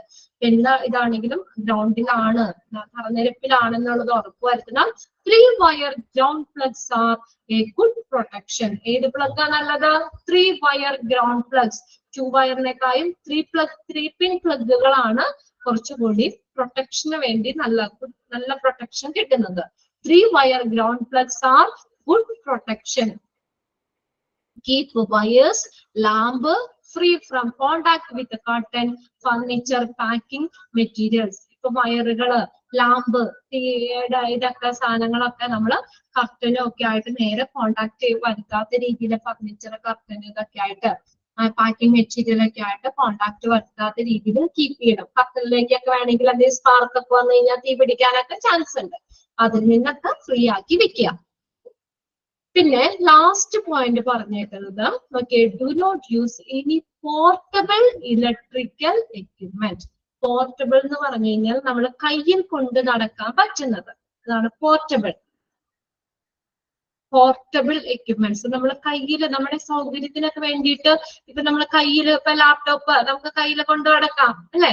അപ്പൊ അങ്ങനെയുള്ള സാധനങ്ങളൊക്കെ പോർട്ടബിൾ ആയിട്ടുള്ള എക്യുപ്മെന്റ്സുകളൊക്കെ ഉണ്ടെങ്കിൽ അത് നമ്മള് എങ്ങനെ യൂസ് ചെയ്യാൻ പാടില്ല എന്നാ പറഞ്ഞേക്കുന്നത്. Do not use any portable electrical equipment till the engineering department check it for safety. ഒരു എഞ്ചിനീയറിംഗ് ഡിപ്പാർട്ട്മെന്റ് അതിന്റെ സേഫ്റ്റി ചെക്ക് ചെയ്യുന്നവരെ, അതിന്റെ സുരക്ഷ പരിശോധിച്ച് ഉറപ്പുവരുത്തുന്നതിന് വരെ നമ്മൾ അത് കൊണ്ടു നടക്കാൻ പാടില്ല. അത് പരിശോധിച്ച് സേഫ്റ്റി ഉറപ്പുവരുത്തിയതിനു ശേഷം മാത്രമേ ആ പോർട്ടബിൾ ആയിട്ടുള്ള എക്യുപ്മെന്റ്സുകൾ ഹാൻഡിൽ ചെയ്യാൻ പാടുള്ളൂ. നമ്മുടെ കയ്യിൽ കൊണ്ടു നടക്കുന്നതാണ്, അപ്പൊ അത് കൂടുതൽ അപകടം വരാൻ ചാൻസ് ഉണ്ട്, ഇപ്പോഴും നമ്മുടെ കൂടുതലുള്ളതാണ്. അപ്പൊ അതുകൊണ്ട് അതിന്റെ സേഫ്റ്റി ഉറപ്പുവരുത്തി എഞ്ചിനീയറിംഗ് ഡിപ്പാർട്ട്മെന്റ് അത് ചെക്ക് ചെയ്ത് സേഫ്റ്റി ഉറപ്പുവരുത്തിയതിനു ശേഷം മാത്രമേ അങ്ങനെയുള്ള എക്യുപ്മെന്റ്സുകൾ യൂസ് ചെയ്യാൻ പാടുള്ളൂ.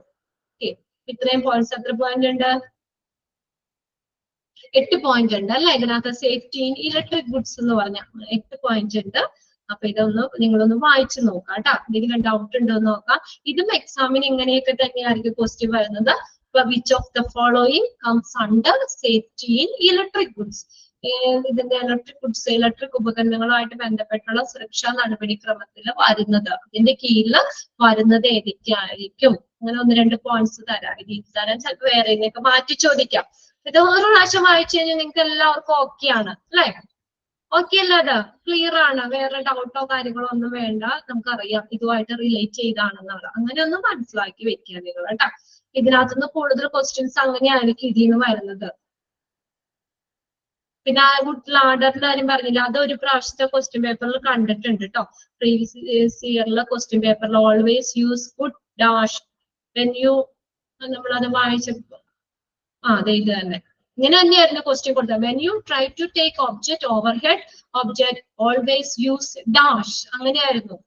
അപ്പൊ അവിടെ good chair, good boxes, good ladder, none of the above അങ്ങനെയായിരുന്നു ഓപ്ഷനും.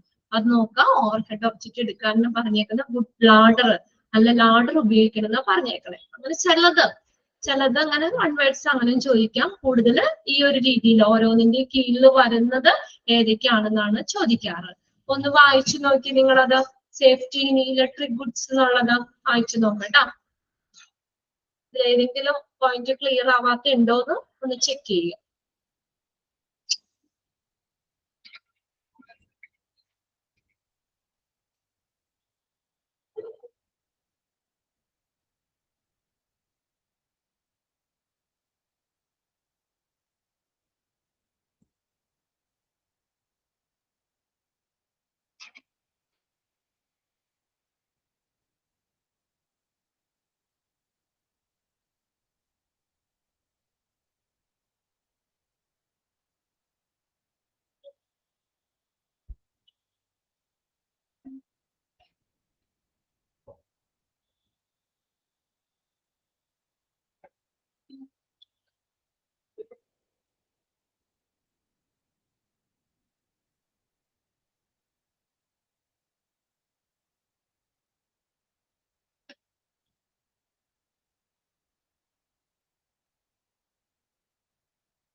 ആർക്കെങ്കിലും ഡൗട്ട് ഉണ്ടോ?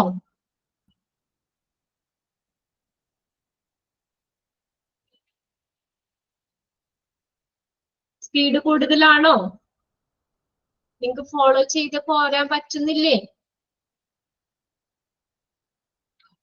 ഓക്കെ, അടുത്ത ദിവസത്തേക്ക് നിങ്ങളപ്പോ ഇതിന്റെ ഒന്ന് പ്രിന്റ് എടുത്തോളൂ കേട്ടോ. നമുക്ക് നാളെ ഒരു ക്ലാസ് കൊണ്ട് ചിലപ്പോ തീരുമായിരിക്കും. എത്ര കുറച്ചേ ഉള്ളൂ, ഇനി കുറച്ചും കൂടെ ഒന്ന് 2 പേജുള്ള നാളെ തീർക്കാം. അതിന്റെ കുറച്ച് ക്വസ്റ്റ്യൻസ് സമയം ഉണ്ടെങ്കിൽ എഴുതാം, അല്ലെങ്കിൽ അടുത്ത ക്ലാസ്സിൽ എഴുതാം കേട്ടോ. ഓക്കെ, ഇതൊരു ചെറിയൊരു ചാപ്റ്റർ ആണ്. പിന്നെ നമുക്ക് കുറെയൊക്കെ ജനറൽ ആയിട്ട് നമുക്ക് അറിയാവുന്ന കാര്യങ്ങളൊക്കെ തന്നെയാണ് ഇതിനകത്ത് വരുന്നത്. ഒത്തിരി വലിയ ചാപ്റ്റർ ഒന്നും അല്ല. അപ്പൊ നമ്മൾ ഇന്ന് 3 പേജൊക്കെ എടുത്തുള്ളൂ.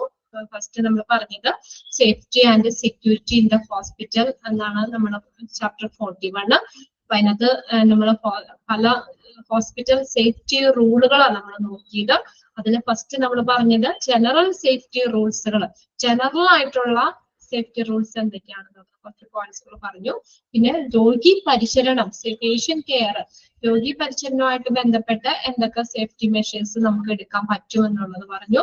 പിന്നെ സേഫ്റ്റി ഇൻ ട്രാഫിക്, നമ്മൾ പേഷ്യൻസിനെ കൊണ്ടുപോകൂലേ സ്ട്രക്ചറിൽ വീൽ ചെയറിലൊക്കെ കൊണ്ടുപോകുന്ന ആ ട്രാൻസ്പോർട്ട് സമയത്ത് പേഷ്യൻസിന് വരുന്ന അപകടങ്ങൾ, ഉണ്ടാകുന്ന അപകടങ്ങളിൽ നിന്നൊക്കെ അങ്ങനെ വരാതിരിക്കാൻ വേണ്ടിയിട്ട് നമുക്ക് എന്തൊക്കെ പ്രിക്കോഷൻസ്, സേഫ്റ്റി മെഷേഴ്സ് ആണ് എടുക്കാൻ പറ്റുക എന്നുള്ളത് അതും നമ്മൾ പറഞ്ഞു. പിന്നെ നമ്മൾ പറഞ്ഞ safety against trip and fall, തെന്നിയൊക്കെ വീഴാതിരിക്കാനായിട്ട്, ട്രിപ്പ് ആവാതെയും ഫോളോ ആവാതെയൊക്കെ ഇരിക്കാൻ വേണ്ടിയിട്ട് എന്തൊക്കെ സേഫ്റ്റി, അതിനെതിരായിട്ട് നമുക്ക് എന്തൊക്കെ സേഫ്റ്റി മെഷേഴ്സ് എടുക്കാൻ പറ്റുമെന്ന് പറഞ്ഞു. പിന്നെ ലാസ്റ്റ് നമ്മൾ പറഞ്ഞത് സേഫ്റ്റി ഇലക്ട്രിക് ഗുഡ്സ് ആണ്. ഇലക്ട്രിക് ഉപകരണങ്ങൾ കൈകാര്യം ചെയ്യുമ്പോൾ ഷോക്ക് അടിക്കാതെ അല്ലെങ്കിൽ മറ്റുള്ള ആ ഇലക്ട്രിക് അപ്ലയൻസസ് ഇൻസ്ട്രുമെന്റ്സിൽ നിന്നൊക്കെ നമുക്ക് അപകടങ്ങൾ പറ്റാതെ ഇരിക്കാൻ വേണ്ടിയിട്ട് എന്തൊക്കെ സേഫ്റ്റി മെഷേഴ്സ് ആണ് നമുക്ക് എടുക്കാൻ പറ്റുന്നത്. ഇത്രയും കാര്യങ്ങളാണ് ഇന്ന് പഠിപ്പിച്ചത്. അപ്പൊ ഇന്ന് എല്ലാവരും ഇന്ന് തന്നെ ഇത്രയും പോർഷൻസ് ഒന്ന് വായിച്ചു വെക്കുക കേട്ടോ. ഓക്കെ, നാളെ നമുക്ക് ക്ലാസ് ഉണ്ടല്ലോ, ബാക്കിയിട്ട് നമുക്ക് നാളെ എടുക്കാം. ഓക്കെ, ഇപ്പൊ നാളത്തേക്ക് എല്ലാവരും പ്രിന്റ് ഒക്കെ ഒന്ന് എടുത്ത് വെക്കുക. ഓക്കെ. ക്ലാസ് വൈൻഡപ്പ് ചെയ്തോട്ടെ.